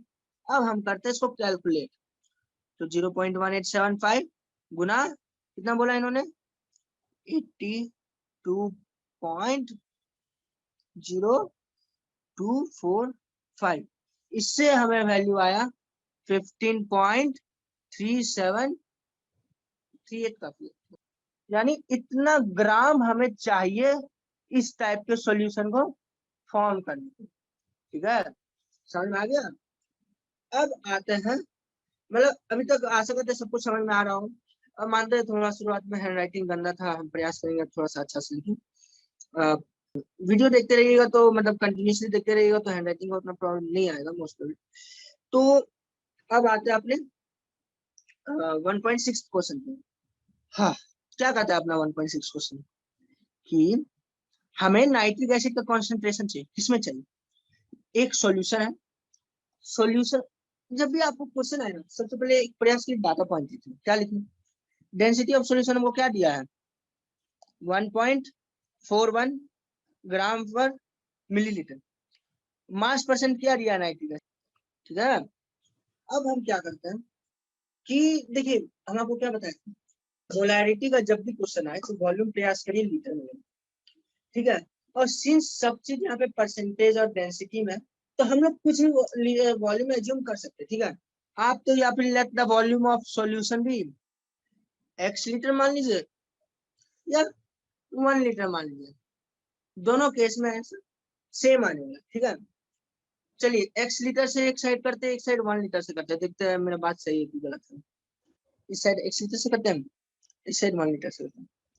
तो जब हमें मालूम है कि इसका वॉल्यूम ऑफ सॉल्यूशन हमें पता है कि x लीटर है, डेंसिटी हमें दिया जा चुका है, तो डेंसिटी को मतलब एक डेंसिटी हमें क्या बता रहा है कि 1 मिलीलीटर में 1.41 ग्राम है, तो x मिलीलीटर में कितना होगा 1.41 x ग्राम, और x लीटर में कितना होगा यानी इंटू 1000 करना होगा 1.4, तो 1.41 x इंटू 1000 यानी x लीटर में 1410 x ग्राम वेट होगा, मतलब x लीटर का सॉल्यूशन का वेट 1410 x होगा। उसी प्रकार इधर volume equal to 1 litre, 1 millilitre का वेट होगा 1.41 ग्राम, तो उसी प्रकार से 1 लीटर का वेट हमें 1410 ग्राम आ जाएगा, है कि नहीं। अब क्या होता है कि इसमें नाइट्रिक एसिड का वेट कितना है, तो नाइट्रिक एसिड का वेट परसेंटेज हमें पता है कितना है 69% है ना, है कि नहीं। तो इससे हमें वेट ऑफ नाइट्रिक एसिड मिल सकता है, उसी प्रकार इधर करते हैं, ठीक है। तो हमें इससे वैल्यू क्या आता है देखते हैं, चलिए। तो हमें इससे वैल्यू आता है 972.9x और इससे आया 972.9 ग्राम, ठीक है। अब हमारा प्रयास होगा क्या कि नाइट्रिक एसिड का वेट, तो अब नाइट्रिक एसिड का मॉलिक्यूलर वेट हम पहले पता करते हैं। तो देखिए नाइट्रिक एसिड का फॉर्मूला आता है HNO3। अब इसमें वेट कैसे होगा, एक H का, एक नाइट्रोजन का, 3 ऑक्सीजन का, 1 प्लस नाइट्रोजन का वेट कितना होता है 14, 14, 3 इंटू 16 यानी 48, इसका टोटल हो गया 63, ठीक है। 14 15 प्लस 15 प्लस 8 23 23 63। तो अब इससे हम प्रयास करते हैं मोल ऑफ नाइट्रिक एसिड निकालने का, 972.9 x डिवाइडेड बाय 63। उसी प्रकार से हम यहाँ भी, चलिए अब हम डिवाइड करते हैं, इससे हमें आता है 15.44 मोलर मोल्स, 15.44 x मोल्स, यहाँ पे भी यहाँ पे आएगा 15.44 मोल्स। अब हमें चाहिए मोलैरिटी, मोलैरिटी का फॉर्मूला क्या बताए थे, याद है, number of moles of solute by volume of solution. अब हम लोग क्या करें, सॉरी यहाँ पे सॉल्यूट क्या होगा HNO3 होगा, क्योंकि उसे पानी में मिलाया जा रहा है। तो अब हम मोलैरिटी जब निकालना चाहेंगे नाइट्रिक एसिड का, तो वो क्या आएगा 15.44x, ये तो मोल आया, वॉल्यूम क्या है हमारा x लीटर है, यानी फाइनल में मोलर आ गया 15.44 मोलर, ठीक है। मोलर माने मोल पर लीटर। उसी प्रकार जब यहाँ करते हैं तो 15.44 मोल्स बाई 1 लीटर, तो जिससे हमें क्या आता है वैल्यू 15.44 मोल बाई लीटर। तो आप इसे क्या देखते हैं, दोनों तरीकों से हमें सेम वैल्यू आया, क्यों, क्योंकि सारा खेल परसेंटेज और डेंसिटी में था, ठीक है। और हमें यहाँ पे और आंसर जो आता है वो है 15.44 मोल पर लीटर। इस तरह से हम इस प्रकार के क्वेश्चन में डेंसिटी को आराम से कैलकुलेट, सॉरी मोलर कॉन्सेंट्रेशन को आराम से कैलकुलेट कर सकते हैं, ठीक है। इसी के बेस पे हमको लगता है 2021 या 20 में एक क्वेश्चन शायद यही सेम आया था, एक क्वेश्चन इसी प्रकार का मेंस में, ठीक है, न्यूमेरिकल्स में। तो न्यूमेरिकल्स में आपको खास ध्यान रखने लायक जो चीजें है वो है कि जो कैलकुलेशन आपको परफेक्ट होना चाहिए, नहीं परफेक्ट मतलब एटलीस्ट ट्राई करना चाहिए कि बेस्ट आए, ठीक है, क्योंकि वहाँ जो OMR पे या फिर जो चेकिंग होता है या फिर जो इंटीग्रल वहाँ पे जो वैल्यू डाला हुआ रहता है वो चेक होता है, वो डेसिमल बहुत इंपॉर्टेंट होता है। ठीक है, डेसिमल पे बेस्ड होता है। मान लीजिए 15.44 है आंसर और आप 15.00 लिख के आ गए तो आपका आंसर गलत हो जाएगा। एक और बात ख्याल रखिएगा, मेंस में अभी तक तो 22 और 21 का जहां तक हमको पैटर्न याद है, 23 का तो देखे नहीं, लेकिन 22-21 में न्यूमेरिकल आंसर, इंटीग्रल आंसर है। यानी जो अगर आपको न्यूमेरिकल वैल्यू दिया है तो उसको राउंड ऑफ कर देना है, तो 15.44 है उसको 15.00 कर देना है तो आंसर सही हो जाएगा। लेकिन एक चीज और, मान लीजिए 15.44 आंसर है, आपको आया 15.64, तो आप तो राउंड ऑफ करिएगा 16, लेकिन इससे राउंड ऑफ आएगा 15, तो आंसर गलत हो जाएगा। इस बात का ख्याल रखिएगा। ठीक है, कैलकुलेशन प्रयास करिएगा सही हो। अब चलते हैं अपने 1.7 क्वेश्चन पे। क्या कहता है हमारा 1.7? तो हमारा कहता है ये क्वेश्चन कि भैया हम तुमको दे दिए कितना, 100 ग्राम ऑफ CuSO4 दे दिए हैं। ठीक है, अब हमको चाहिए कि तुम इसे बताओ कि कॉपर का वेट कितना है या फिर कॉपर का मोल्स कितना है। मोल्स को वेट ही पूछते हैं। ठीक है, इस तरह के क्वेश्चन। तो क्या किया जाए हमें, तो क्या करना चाहिए हमें? तो एक चीज आप देखिए, अगर 1 मोल ऑफ CuSO4 लेते हैं या फिर एक मॉलिक्यूल लेते हैं CuSO4 का, तो उसमें 1 कॉपर है, 1 सल्फर है, 4 ऑक्सीजन है। तो यानी 1 मोल CuSO4 हमें 1 mole copper, 1 mole sulphur, 4 mole oxygen देगा, है कि नहीं? तो अब हम प्रयास करते पहले कॉपर सल्फेट का, कॉपर सल्फेट का भी हम प्रयास करते हैं मोलर मास निकालने। ठीक है, तो अब हम क्या करेंगे कि 1 मोल CuSO4 का मास क्या होगा, 1 इंटू कॉपर का मास प्लस 1 इंटू सल्फर का मास प्लस 4 इंटू ऑक्सीजन का मास, 1 इंटू 63.5 कॉपर का।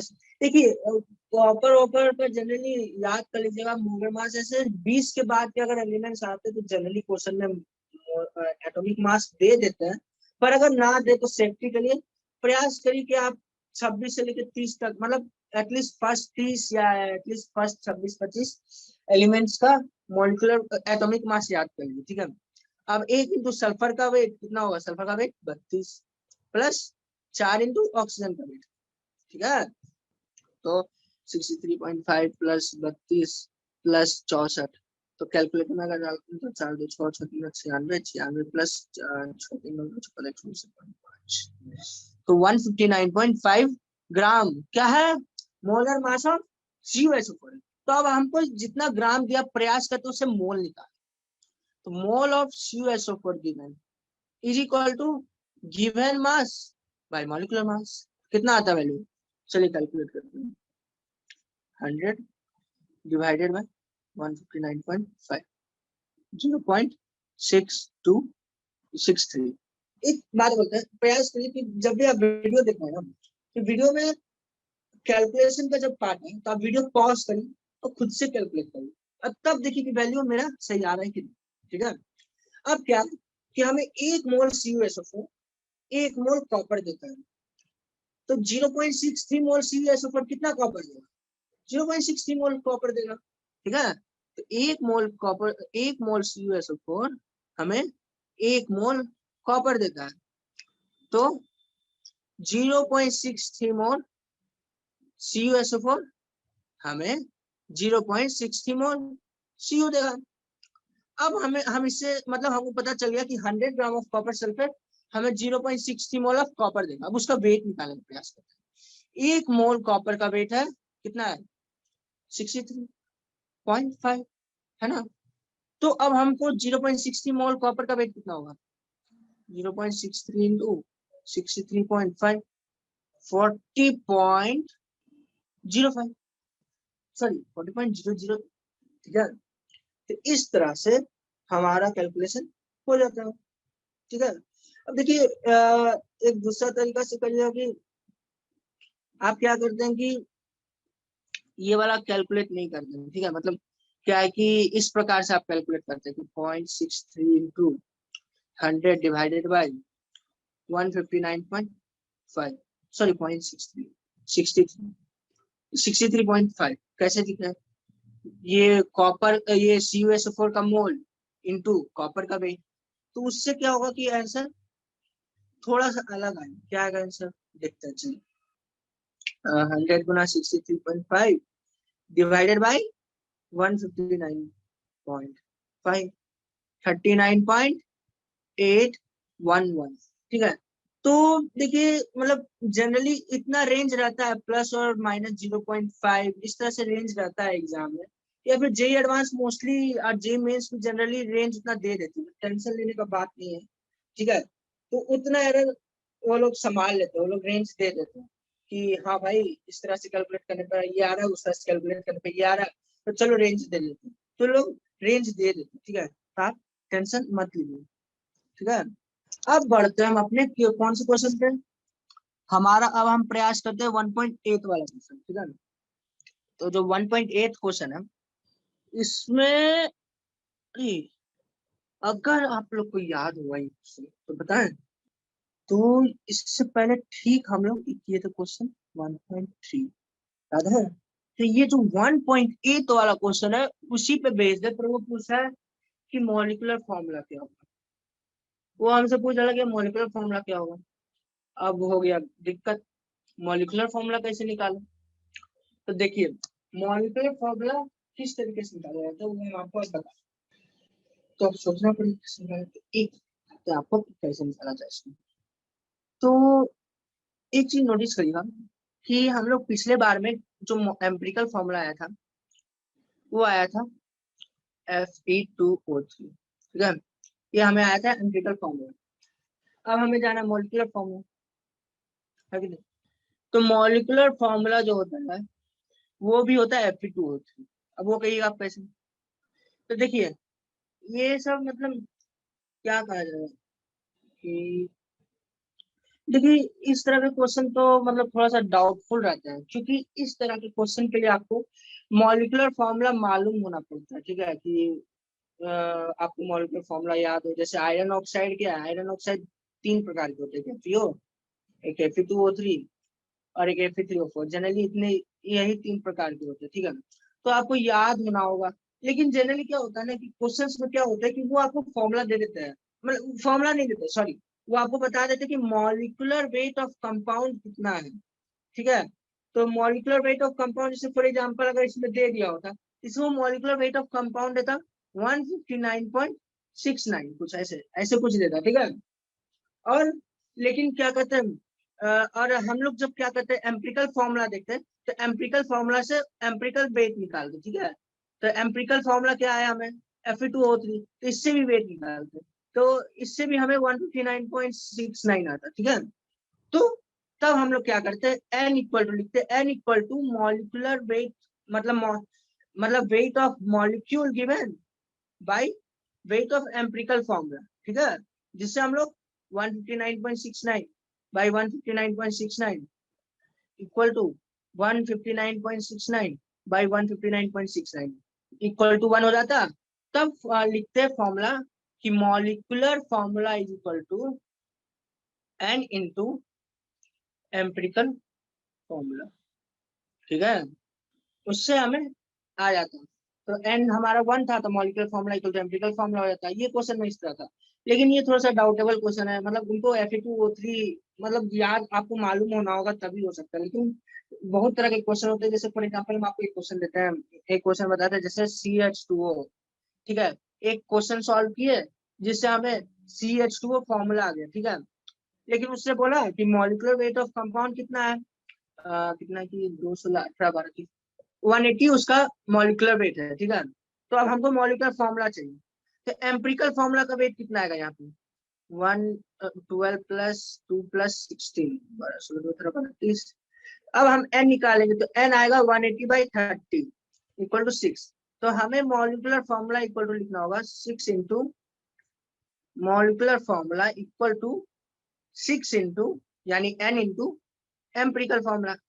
एम्पिरिकल फॉर्मूला था हमारा 6 इंटू एम्पिरिकल फॉर्मूला था CH2O। तो अब हम क्या करेंगे, 6 से इसको मल्टीप्लाई कर देंगे, तो 6 कार्बन 12 हाइड्रोजन 6 ऑक्सीजन। इस तरह से हमें मॉलिक्यूलर फॉर्मूला आ जाता है। ठीक है, जनरली क्वेश्चन इस प्रकार का होता है। ये थोड़ा मतलब अजीब सा क्वेश्चन है, थोड़ा सा डाउटेबल क्वेश्चन है, इनको मेंशन करना चाहिए, तो मॉलिक्यूलर वेट देना चाहिए या फिर आपको इस क्वेश्चन में उसका मॉलिक्यूलर फॉर्मूला याद रखना हो। ऐसे ही कोई बात नहीं, प्रैक्टिस करते करते आपको खुद मालूम चल जाएगा कि ये 3 प्रकार के ऑक्साइड्स होते हैं आयरन के। उसी प्रकार अलग अलग ऑक्साइड होते हैं, जैसे मैग्नीशियम ऑक्साइड होते हैं, सोडियम के 3 प्रकार के या 2 प्रकार के ऑक्साइड है। तो आपको समय के साथ धीरे धीरे पता चलेगा, टेंशन मत लीजिए। अब प्रैक्टिस करते रहिएगा तो आपको याद हो जाता है, ठीक है। अब बढ़ते हैं हमारे कौन सा क्वेश्चन, 1.9 वाले क्वेश्चन। तो 1.9 क्वेश्चन जो है, अब हम लोग अपने 1.9 क्वेश्चन की तरफ बढ़ते हैं।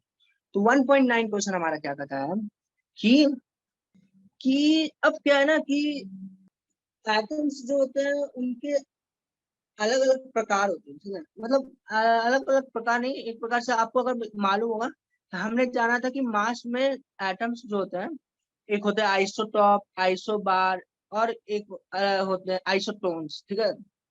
तो हाँ, तो हमने यहाँ देखी आइसोटॉप्स क्या है। आइसोटॉप्स वो होते हैं जिनमें मतलब, हाँ, जैसे 12C, 13C, ये सब आइसोटॉप्स है। क्यों? क्योंकि ये दोनों सेम है पर वे अलग है, ठीक है। तो उसी प्रकार से होते हैं, उसी प्रकार से आइसोबार होते हैं जिनमें क्या कहते हैं एटम्स अलग हो पर मास सेम हो। आइसोटोन्स होते हैं ठीक है। तो इसी प्रकार से आप लोग डिफिनेशंस, ये डिफिनेशंस का आप लोग अच्छे से ख्याल रखिएगा, क्योंकि हो सकता है बोर्ड में या फिर एनसीईआरटी में ये पूछ दे कि बोर्ड में पूछ दे कि ये दोनों क्या है। मान लीजिए आपको देखे 12C और 13C, बोल देगा ये क्या है, आइसोटॉप्स है कि आइसोबार है कि आइसोटोन्स है कि क्या है, ठीक है।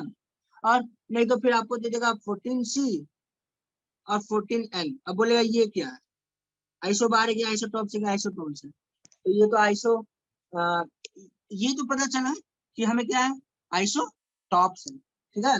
मतलब कि एटम सेम हो पर उसी दो एटम के मास अलग अलग हो, तो उनको कहते हैं हम आइसोटॉप्स, ठीक है।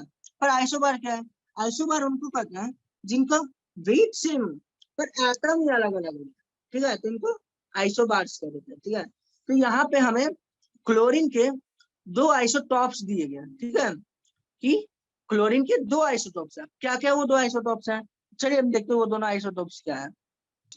तो उन्होंने कहा कि आइसोटॉप्स है, एक तो है क्लोरीन 35, एक है क्लोरीन 37। अब उन्होंने क्या बोला कि इस प्रकृति में, इस संसार में, इन द वर्ल्ड, इसका एब्यूडेंस है 70.5.77, इसका एब्यूडेंस है 24.20, इसका वेट है 34.9689, इसका वेट है 36.9659, ठीक है। अब क्या कहता है हमको, अब ये हमसे कहता है कि भैया तुम हमको बताओ कि एवरेज वेट कितना। तो एवरेज कहेगा, एवरेज निकालने के लिए, एवरेज एटॉमिक मास निकालने के लिए आपको क्या करना पड़ता है कि percentage of isotope Guna mass sigma. Sigma का अर्थ होता है एडिशन, ठीक है। ये मीम वाला सिग्मा भी नहीं है, ठीक है। यहाँ पे सिग्मा क्या होता है कि जैसे मान लीजिए सिग्मा ए आई है, फॉर आई इक्वल टू 1 2 3, यानी इसका अर्थ है कि A1 plus A2 plus A3, ठीक है। तो यानी जितना भी आइसोटॉप्स है उनका परसेंटेज गुना मास, उससे हमें क्या आ जाएगा, एवरेज मास, ठीक है। तो अब इसके लिए क्या किया जाए, तो 75.77, और क्या रहता है कि परसेंटेज बाई 100 भी करना होता है, ठीक है। तो 75.7 गुना कितना दिया, 34.9689 प्लस, और इसका क्या 24.23 गुना 36.9659 बटा 100, ठीक है। आशा है समझ में आ गया होगा इतना तक। अब क्या है, सिंपल मेथड कैलकुलेशन है, उससे अपना सारा खेल होने वाला है। तो ये थोड़ा लंबा कैलकुलेशन है, ठीक है। एग्जाम में आप लोग ध्यान से करिएगा।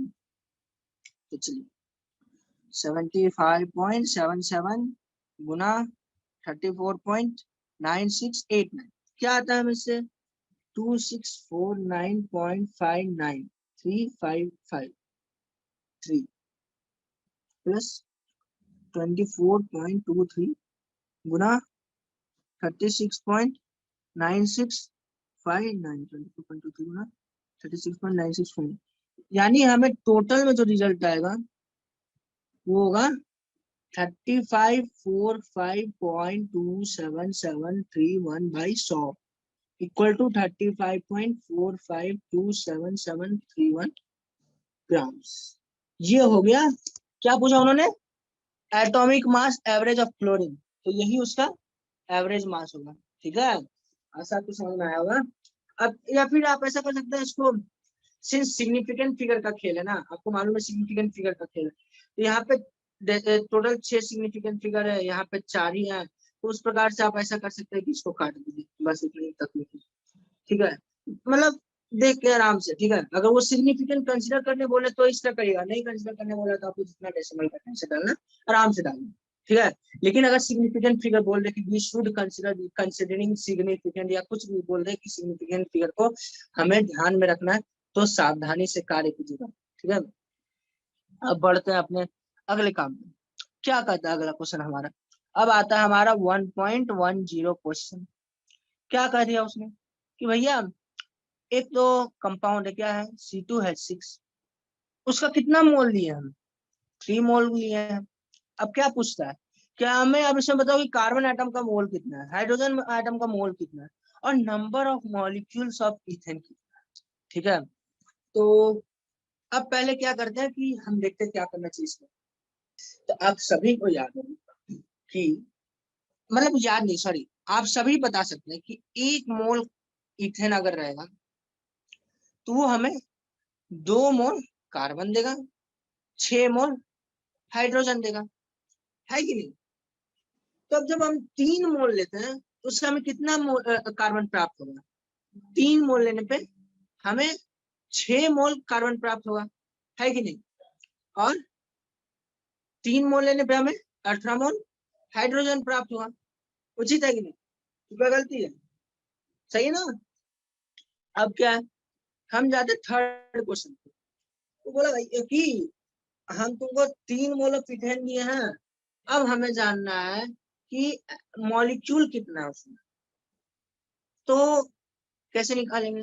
तो हम क्या, हम लोग जानते हैं 1 mole molecule is equal to 6.022 into 10⁻23 molecule, है कि नहीं? तो हमें 3 मोल मॉलिक्यूल दिया है C2H6 का, तो इससे हमें कितना नंबर ऑफ मॉलिक्यूल्स आएगा? 2.6022 into 10⁻23 molecule is equal to 3 molecule. उसी है कि नहीं? अब इसमें आपसे पूछ सकते हैं कि कार्बन का मॉलिक्यूल बताइए आपने, तो हमें मालूम है कि 6 मोल कार्बन है, तो उसमें बस क्या करना है, अगर हमें नंबर ऑफ मोल्स, हमें मॉलिक्यूल ऑफ कार्बन चाहिए, तो Avogadro number into 6, Avogadro number इसको करते हैं। ठीक है, तो 6 इंटू 6.022 इंटू 10⁻23, इसको मल्टीप्लाई कर दीजिए, ये आंसर होगा। उसी तरह हाइड्रोजन का भी आप निकाल सकते हैं, कितना number of molecules of hydrogen होगा, है कि नहीं? ठीक है, अब चलिए हम आगे बढ़ते हैं अपने 1.11 क्वेश्चन पे। तो अब 1.11 क्वेश्चन हमारा क्या कहता है, what is the concentration of sugar in mole per litre if it's 20 gram are dissolve in enough water to make a final volume up to 2 litre. देखिए कॉन्सेंट्रेशन पूछ रहा है, यानी आपसे मोलैरिटी पूछ रहा है। ठीक है, is equal two moles of solute बटा वॉल्यूम ऑफ सॉल्यूशन। उचित है कि नहीं? तो अब हम क्या करें, तो वो बता दिया है कि हमें 20 ग्राम ऑफ सॉल्यूट लेना है और 2 लीटर का सॉल्यूशन बनाना है। तो चलिए अब हम मोल ऑफ सॉल्यूट निकालते हैं। यहाँ पे वेट ऑफ सॉल्यूट कितना होगा, हमारा सॉल्यूट यहाँ पे है, उचित है कि नहीं? तो 12 गुना कार्बन का वेट प्लस 22 गुना हाइड्रोजन का वेट प्लस 11 गुना ऑक्सीजन का वेट, तो 12 प्लस 22 गुना 1 प्लस 11 गुना 16, यानी 144 प्लस 22 प्लस 11 गुना 16 176, 10 17 14 30 320 320 प्लस 22 342, तो हमारा ये आएगा 342 ग्राम्स। क्या हो गया, मॉलिक्यूलर वेट ऑफ सॉल्यूट। तो हमें मोल्स ऑफ सॉल्यूट क्या आएगा, given weight by molecular wait. चलिए कैलकुलेट करते हैं इसको। हमें आ रहा है 0.0048, सॉरी 58।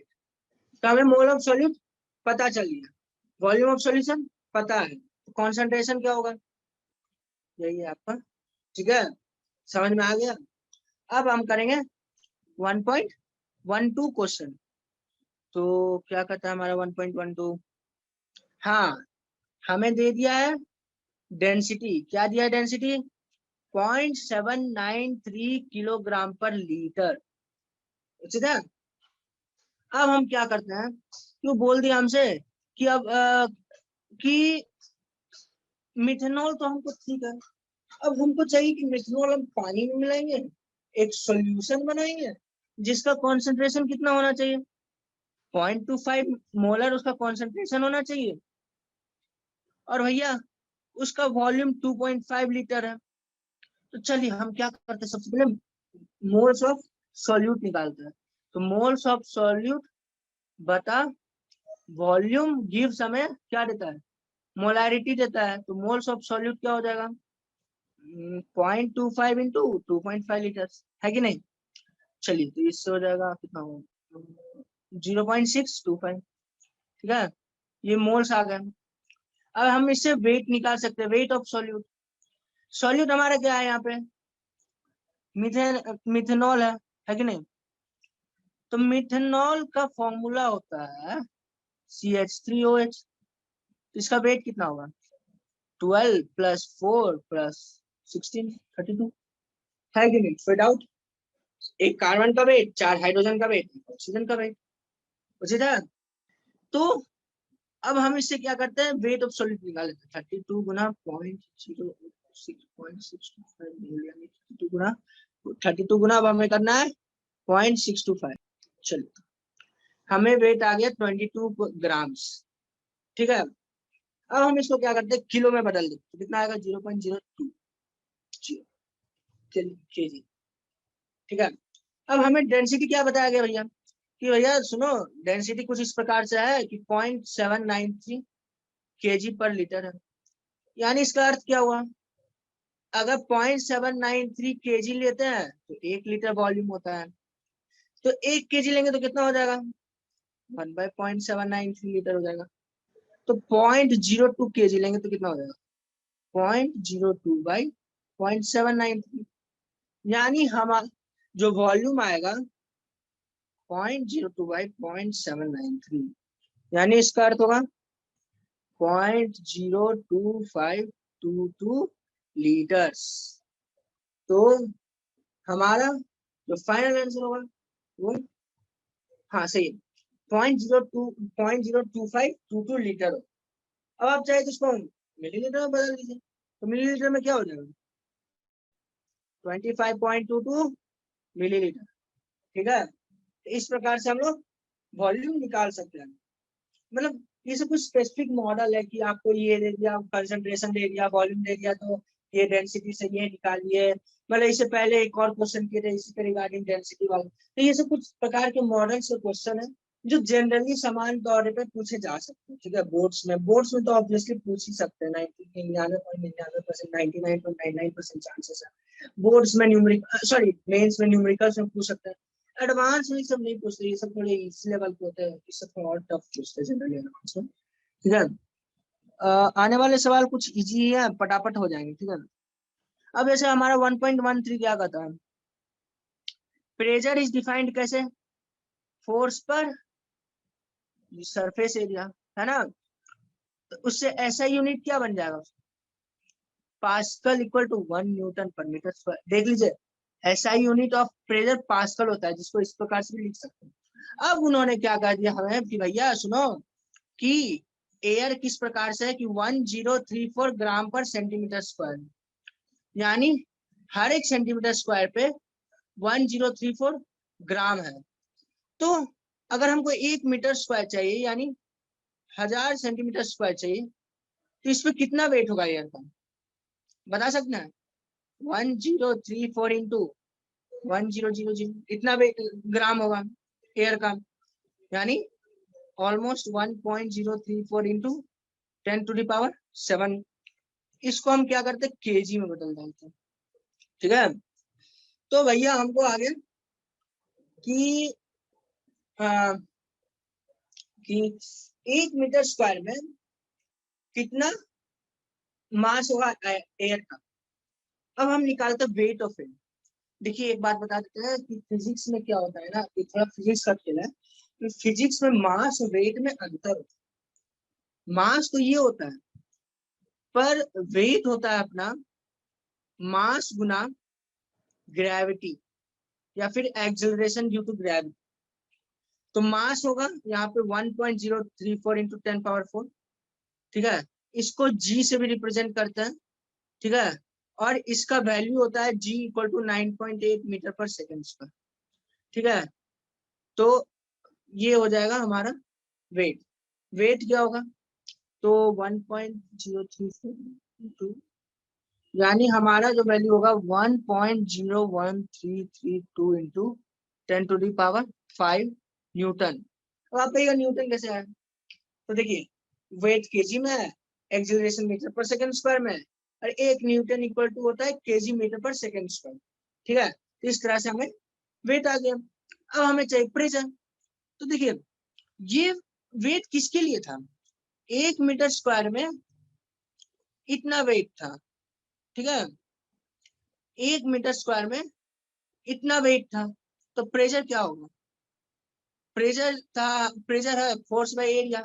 यहाँ फोर्स क्या होगा, वेट होगा। मान लीजिए कि 100 किलो का आदमी 1 मीटर स्क्वायर पे बैठ जाए, तो फोर्स क्या होगा, 100 गुना 9.8।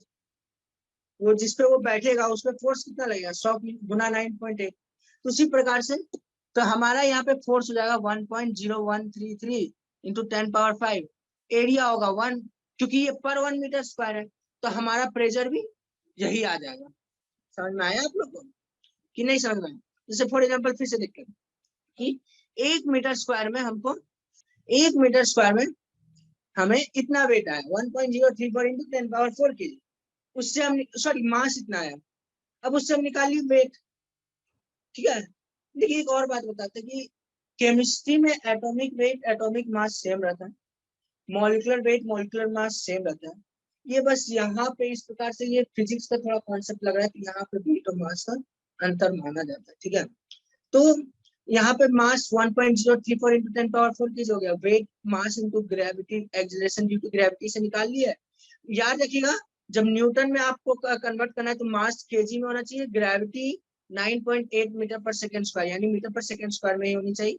इससे आपको यहाँ पे वेट आ गया। अब वेट तो 1 मीटर स्क्वायर में इतना वेट है, यानी प्रेशर कितना होगा, वेट बटा एरिया। तो 1 मीटर तो हमें कितना हो जाएगा, तो फोर्स बटा एरिया, तो 1.0133 इंटू 10⁵/1 एरिया 1 मीटर स्क्वायर, ठीक है। इससे हमें फोर्स आ गया, सॉरी प्रेशर आ गया। क्या है हमें प्रेशर, तो हमें प्रेशर आया, ये हमारा आ गया प्रेशर, ठीक है। तो हमारे ये क्वेश्चन भी अच्छे से समाप्त हो गया। अब आते हैं 1.14 पे। 1.414 क्या कहता है कि what is the SI unit of mass. तो एसआई यूनिट ऑफ मास क्या है, केजी है। और उसको डिफाइन कैसे किया गया है, तो देखिए यहाँ पे डिफाइन कैसे करते हैं। यहाँ पे देखिए क्या बोलता है, the kilogram kg is the SI unit of mass. It is defined as taking the fixed numerical value of the Planck constant h when expressed to the unit js, which is equal to kilogram meter square per second square, where the meter and second are defined in terms of c and delta v c। देखिए मे भी आपको ये definition समझ में नहीं है, ठीक है, अभी क्योंकि आपको h का भी उतना क्लियर आइडिया नहीं है। तो क्या करना है कि ये डिफिनेशन आपको याद करना पड़ता है, जनरली कैंडेला का ये सब ना, क्योंकि कैंडेला ये सब हमें पढ़ाया जाता नहीं है, ठीक है। तो यही दिक्कत है कि इन सबको थोड़ा याद करना पड़ता है। जैसे मीटर का तो बहुत आराम से हो गया कि वो तो लॉजिकल था कि हाँ ठीक है भैया 1 मीटर ए लाइट का स्पीड इतना में इतना कवर कर रहा है, तो उसी तो क्या कहते हैं 1/1 सेकंड में इतना डिस्टेंस मीटर कवर कर रहा है, तो 1/c सेकंड में 1 मीटर कवर करेगा। 1 सेकंड में c मीटर कवर कर रहा है, तो 1/c सेकंड में 1 मीटर कवर करेगा। तो ये लॉजिकल था, लेकिन यहाँ पे ये सब कुछ कुछ चीजें याद करना पड़ता है, ठीक है। क्या कीजिए थोड़ा सा ये सब चीजें याद करना पड़ता है। उसी तरह सेकंड का भी आपको याद होना पड़ेगा कि क्या क्या होता है, ठीक है। तो अब हम चलते हैं अपने क्वेश्चन। तो वापस तो यहाँ पे एसआई यूनिट केजी का ये है और डिफिनेशन वो हो गया, ठीक है। तो आप प्रयास की जगह संभवतः ये जनरली डिफिनेशन नहीं पूछते हैं, तो ये बोर्ड्स में ही ज्यादा पूछते हैं, तो बोर्ड्स के वक्त में इसको याद करना पड़ता है। ठीक है, अब आते हैं कि match the following prefixes with their multiples. तो आपको बता दे कि आपको याद रखना होगा, तो माइक्रो का क्या होगा 10⁻⁻⁶, डेका का क्या होगा 10⁻1, मेगा का क्या होगा 10⁻6 होगा, गीगा का क्या होगा 10⁻9 होगा, फैमटो का कितना होगा 10⁻⁻15 होगा। ठीक है, तो ये सब चीजें कुछ याद रखने की चीजें है। ठीक है, इसका ख्याल रखिए। ठीक है, वैल्यू चीज याद रखने का प्रयास करिए, आसानी से याद हो जाता है। ठीक है, टेंशन मत लीजिए। तो हमारा ये हो गया, आसान था। अब कहता है कि 1.17 में कि क्या कहता है, सॉरी 1.16 में मिस कर, सॉरी सॉरी सॉरी सॉरी। तो इसमें बोला कि what do you mean by significant figure. तो वही डिफिनेशन था, क्या था डिफिनेशन कि total of number of digits in A number including the last digit that represents the uncertainty of the result. यही था, मतलब 0 पॉइंट अगर 0.234 है तो ये अनसर्टेन होता है, लेकिन ये तीनों मिला के सिग्निफिकेंट डिजिट होता है। तो ये याद कर लीजिए, बोर्ड्स में जनरली इस प्रकार के क्वेश्चन पूछते हैं, तो ये डिफिनेशन हो जाएगा। ठीक है, अब आता है 1.17 क्वेश्चन पे। हमारा 1.17 क्वेश्चन क्या, 1.17 क्वेश्चन कहता है कि CHCl3 पानी में मिला हुआ है। ठीक है, तो अब वो क्या है कि 15 ppm है, माने ppm माने क्या होता है कि 1 पार्ट पर मिलियन। ठीक है, 1 पार्ट पर मिलियन का अर्थ है कि उस प्रकार से कि जैसे मान लीजिए यहाँ 15 ppm बाई मास बोला है। ठीक है, इसका अर्थ है कि अगर हम 1 मिलियन मास 1 मिलियन ग्राम लेते हैं पानी का, तो उसमें 15 ग्राम क्लोरोफॉर्म होगा। ठीक है, अगर 1 ग्राम हम पानी का लेते हैं तो 15 इंटू 10⁻⁻6 ग्राम होगा CHCl3, सॉरी CHCl3 क्लोरोफॉर्म उसमें प्रेजेंट होगा। अब इसमें पूछा परसेंटेज बाय मास बताइए। अब क्या दिया, तो देखो देखिए 1 ग्राम में 15 गुना 10⁻⁻6 ग्राम, 1 ग्राम H2O में 15 गुना 10⁻⁻6 ग्राम CHCl3। तो weight equal to weight percent, यहाँ क्या पूछा है, अच्छा express this in percentage by mass पूछा है।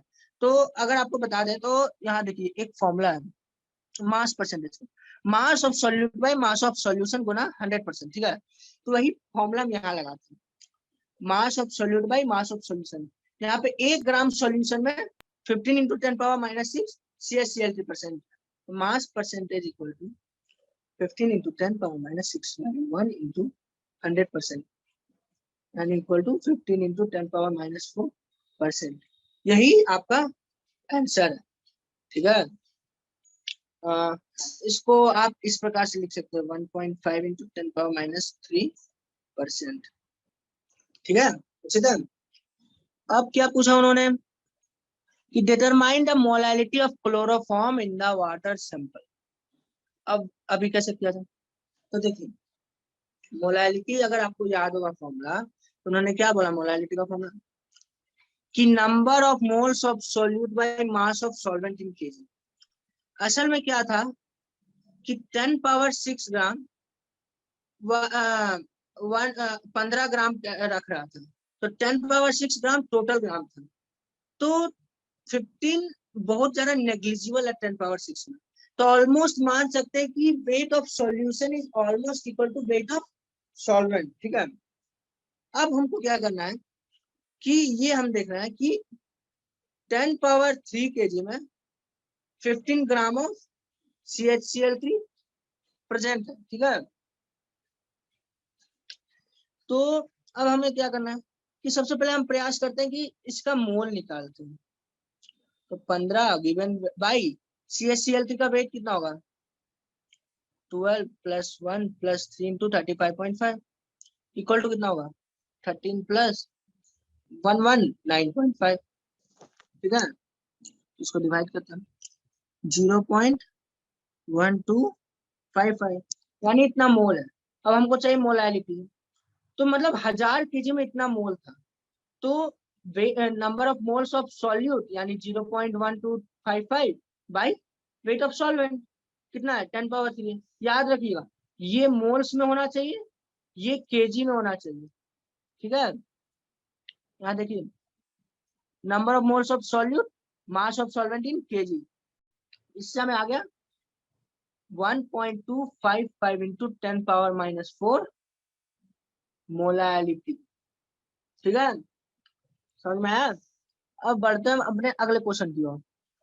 क्या है इसमें, इसमें कह रहा है कि हमें साइंटिफिक नोटेशन में चाहिए।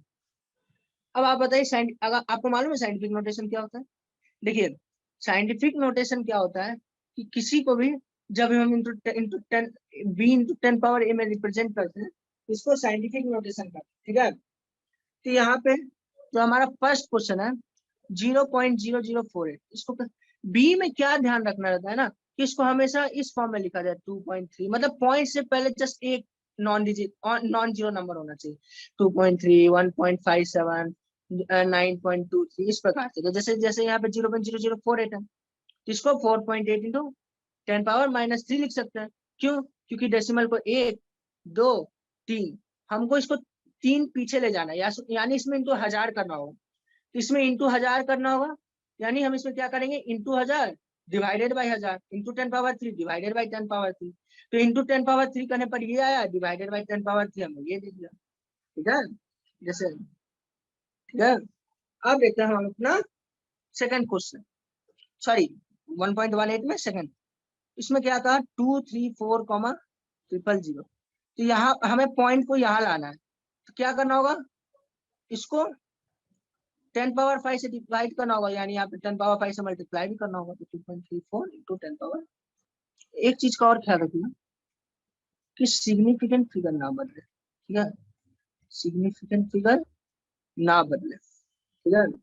अब आते हैं हम अगला किस पे, 8008 पे, ठीक है। उसी तरह 4 सिग्निफिकेंट फिगर का इसमें खास करके ध्यान दीजिएगा, ठीक है। उसी प्रकार 5th को भी लिख सकते हैं। 5th को तो कुछ नहीं लिखना है, बस इसको ऐसे लिखना है 10 पावर 0। 10 पावर 0 क्या होता है, 1 होता है, तो उससे कुछ फर्क नहीं पड़ेगा। अब आते हैं सिग्निफिकेंट फिगर वाले कि कितना सिग्निफिकेंट फिगर है, ठीक है। चलिए तो अब वो देखते हैं उसको कैसे किया जाए। तो उसको सॉल्व करने का तरीका ये है कि आपको जो रूल्स बताए थे सिग्निफिकेंट फिगर के वो आपको याद रखना है। आपको एनसीईआरटी में वो नियम दे दिए गए हैं, तो आप उसको देख सकते हैं, ठीक है। तो एक और बात बता दें कि चलिए वो आगे बता दें कि जैसे एक है 0.0025, क्या बताए थे, डेसिमल के पहले वाला अगर 0 है तो उसका भी कोई वैल्यू नहीं है, और डेसिमल के बाद अगर 0 है तो इसका भी कोई वैल्यू नहीं है अंटिल यहाँ पे कोई नॉन जीरो नंबर, यहाँ पे कोई नॉन जीरो नंबर ना हो, तो इनका भी कोई वैल्यू नहीं होगा, यानी अब खाली बस ये दोनों बचे। तो दो सिग्निफिकेंट फिगर। अब आते हैं दूसरे क्वेश्चन पे 208। इसमें हम आपको एक डाउट क्लैरिफाई करना चाहिए। अगर सिंपली 208 दे दे, 208 सेंटीमीटर दे दे, 208 मीटर दे दे, तो यहाँ पे इसका वैल्यू सिग्निफिकेंट फिगर होंगे 3। एक तो 2 8 हो गए, प्लस इन दोनों दो सिग्निफिकेंट फिगर के बीच में एक 0 है, तो टोटल तो ये 0 भी सिग्निफिकेंट फिगर हो जाएगा, तो 3 हो जाएगा।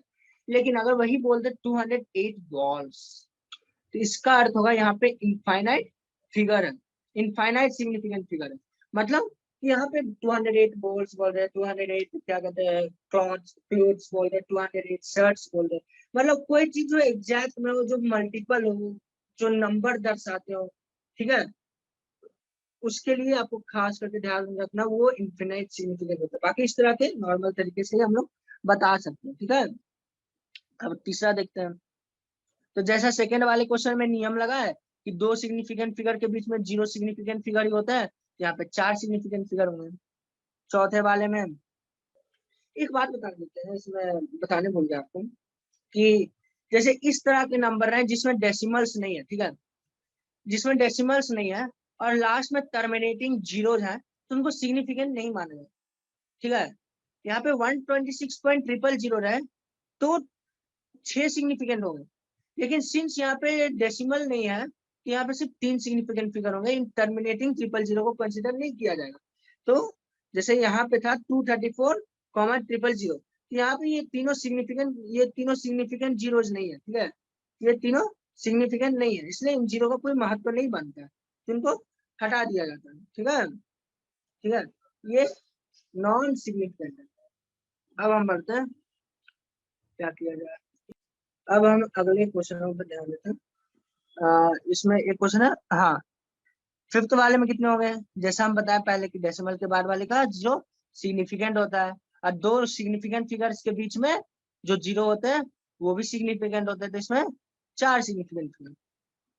उसी प्रकार से 6 में 5 सिग्निफिकेंट फिगर्स। ठीक है, अब हम बढ़ते हैं अपने 1.20 क्वेश्चन पर। तो इसमें आप क्या बोला, round up the up to 3 significant figure, मतलब हमें राउंड अप करना और सिग्निफिकेंट फिगर।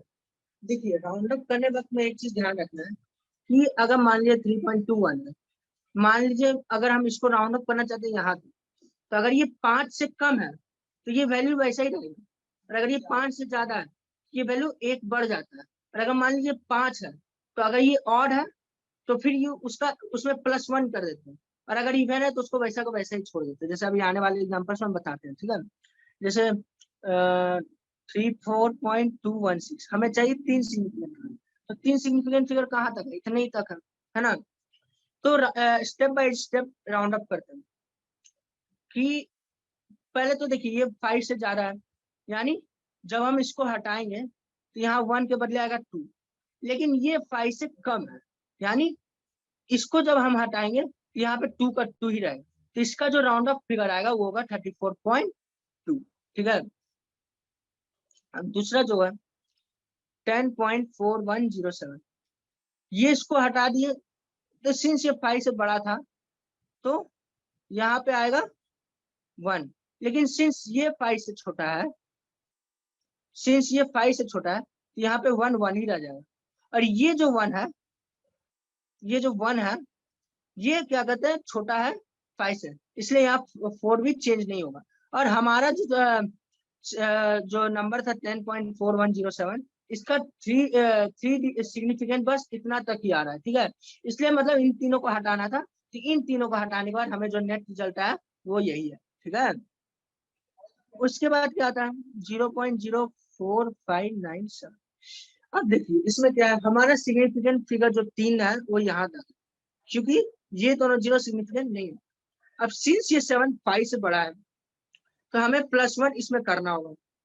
ठीक है, अब जब 9 + 1 करिएगा तो क्या हो जाएगा, 10 हो जाएगा, यानी ये 0 हो जाएगा और इसमें और एक +1 करना होगा, तो ये बन जाता है 0.460। तो हमारा जो फाइनल रिजल्ट आएगा वो होगा 0.0460। ठीक है, अब आता है कौन सा, फोर्थ वाला 2808। अब हमें चाहिए कि सिग्निफिकेंट फिगर चाहिए, अब ये डेसिमल भी नहीं है तो क्या किया जाए, तो देखिए हमारा सिग्निफिकेंट फिगर यहीं तक होगा और इसको 0 होना होगा। ठीक है, तो क्या किया जाए, इसको 0 करना है, तो अब इसको राउंड ऑफ करते हैं। तो सिंस अब इसका राउंड ऑफ कहाँ पे होगा, 8 का राउंड ऑफ होगा 10 पे, मतलब 8 को मतलब 8 सॉरी 8 क्या है 5 से बड़ा है, तो इसको हम हटा देंगे और यहाँ पे +1 कर देंगे, तो हमारा जो फाइनल रिजल्ट आएगा वो होगा 2810। ठीक है, जैसे 2808 था, इसमें हमको 8 को हटाना होगा क्योंकि यहीं तक है, लेकिन इसमें क्या है ना कि 2808 ये 4 डिजिट नंबर है। अब इस 8 को हटा के उसको उड़ा नहीं सकते, मतलब उसको भगा नहीं सकते, वहां पे 8 के बदले 0 आ जाता है। ठीक है, 8 के बदले हम लोग वहां पे 0 लिखते हैं, और 8 सिंस 5 से बड़ा है तो यहाँ पे इसे प्लस सॉरी हाँ इसमें +1 कर देते हैं, यानी फाइनल रिजल्ट हमारा हो जाता है 2810।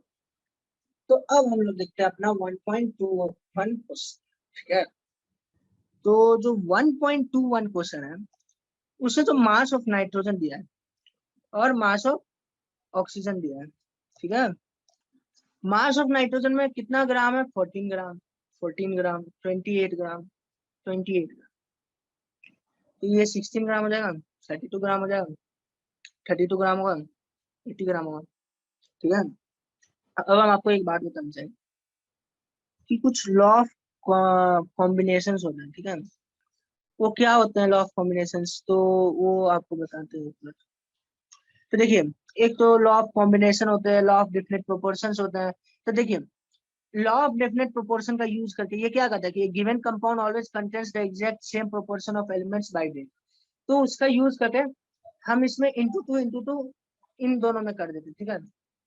इससे क्या आएगा हमें नेट रिजल्ट 28 ग्राम, ये भी 28 ग्राम हो जाएगा, ये 32 ग्राम हो जाएगा, ये 64 ग्राम हो जाएगा, है ना। तो क्या करते हैं 32 ग्राम 64 ग्राम, उसी तरह की।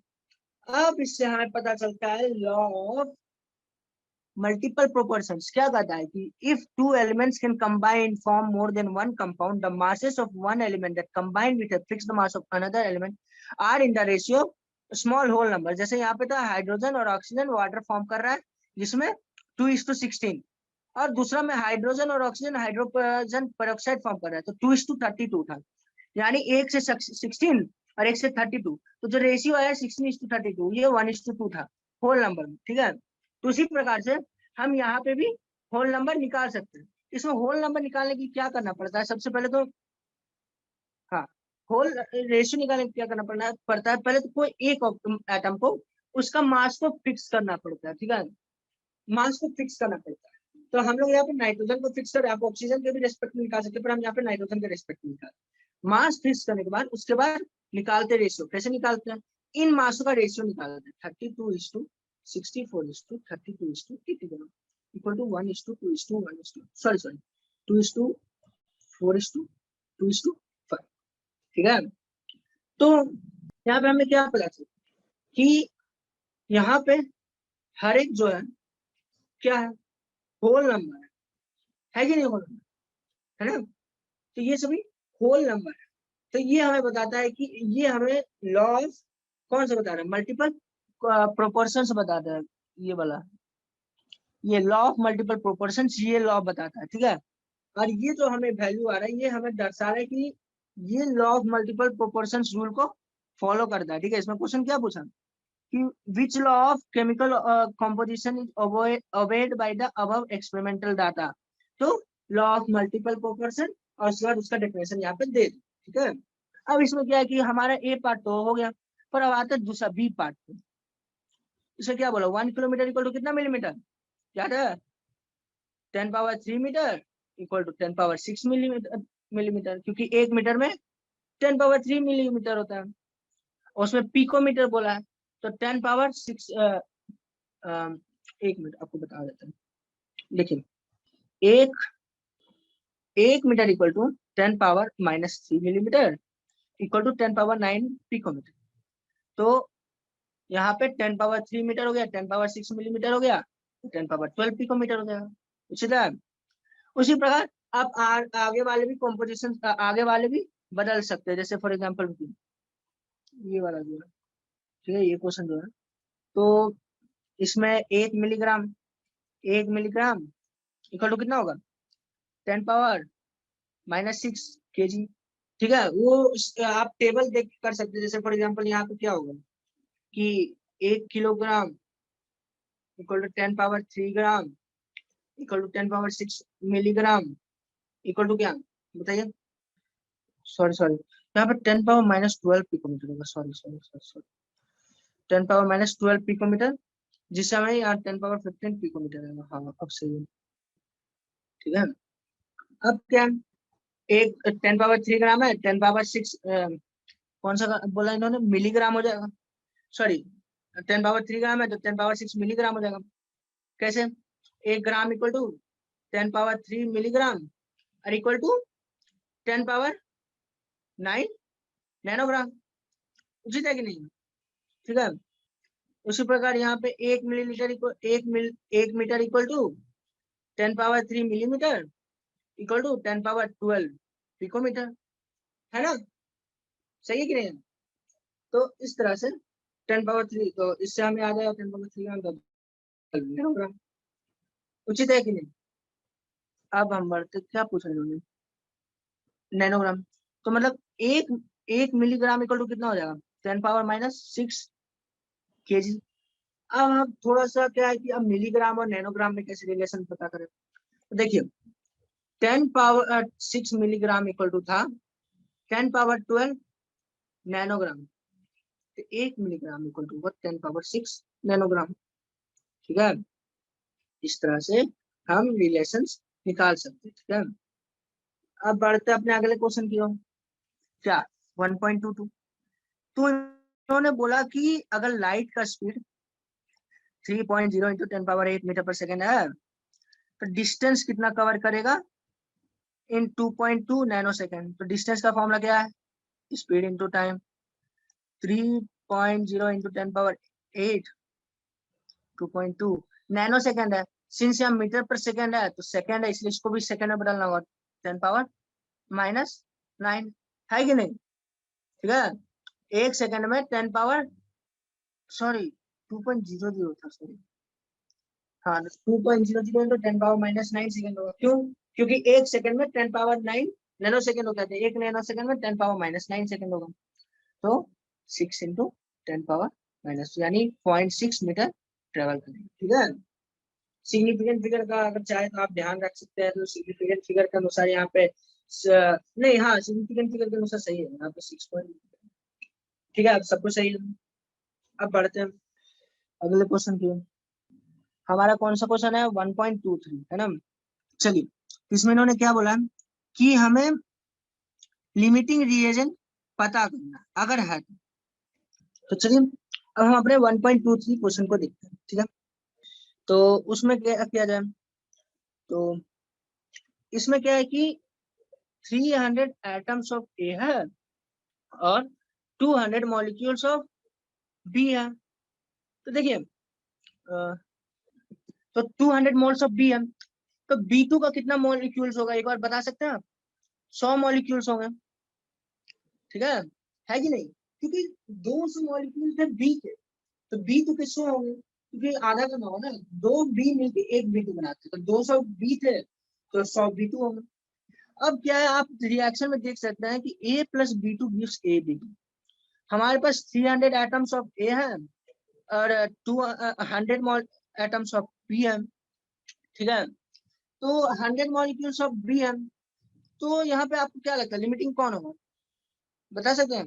B2 होगा। क्यों होगा B2, क्योंकि यहाँ पे एक मॉलिक्यूल ए का और एक मॉलिक्यूल B2 का रिएक्ट करते AB2 फॉर्म करते हैं, तो 300 मॉलिक्यूल ए का 300 मॉलिक्यूल B2 मांगेगा कि 300 मॉलिक्यूल 300 एटम ऑफ ए के लिए 300 मॉलिक्यूल ऑफ B2 चाहिए, लेकिन यहाँ पे सिर्फ 100 मॉलिक्यूल है B2, इसलिए यहाँ पे लिमिटिंग रिएजेंट हमारा कौन होगा, यहाँ पे लिमिटिंग रिएजेंट हमारा होगा बी, ओके। अब उस प्रकार से देखते हैं सेकंड क्वेश्चन। यहाँ पे 2 मोल ऑफ ए है, 3 मोल ऑफ बी है, यानी 3/2 मोल ऑफ B2 है, उचित है कि नहीं, है ना। तो फिर से देखते हैं रिएक्शन, 2 3/2 गड़बड़ है, क्योंकि अगर ये 1 है तो इसको भी 1 होना होगा, ये 2 है तो इसको 2 होना होगा, लेकिन यार 3/2 है, ये 2 से कम है, ठीक है। यानी फिर से यहाँ पे लिमिटिंग रिएजेंट कौन सा है, again LR is limiting reagent is B2, उचित है। आप देखते हैं यहाँ 2 इज ग्रेटर देन 3/2। अब देखते हैं अगला क्वेश्चन, थर्ड वाला। 100 एटम्स ऑफ ए है, 100 एटम मॉलिक्यूल्स ऑफ बी है, तो 100 मॉलिक्यूल्स ऑफ बी है तो कितना है, 50 मॉलिक्यूल्स ऑफ B2 है, ठीक है। यानी फिर से यहाँ लिमिटिंग रिएजेंट कौन है, फिफ्थ में जाते हैं, 5 मोल ए 2.5 मोल बी, यहाँ पे तो 1.25 B2 हो जाएगा। फिर से यहाँ लिमिटिंग रिएजेंट कौन होगा, B2 हो जाएगा। अब बचता है आखिरी वाला 2.5 ए 5 बी, यानी 2.5 B2। यहाँ पे दोनों में से कोई लिमिटिंग रिएजेंट, दोनों बराबर रूप से रिएक्ट करेंगे, फाइनल प्रोडक्ट देंगे, यहाँ पे दोनों में से कोई भी नहीं है। तो ये हमारा आज का सेशन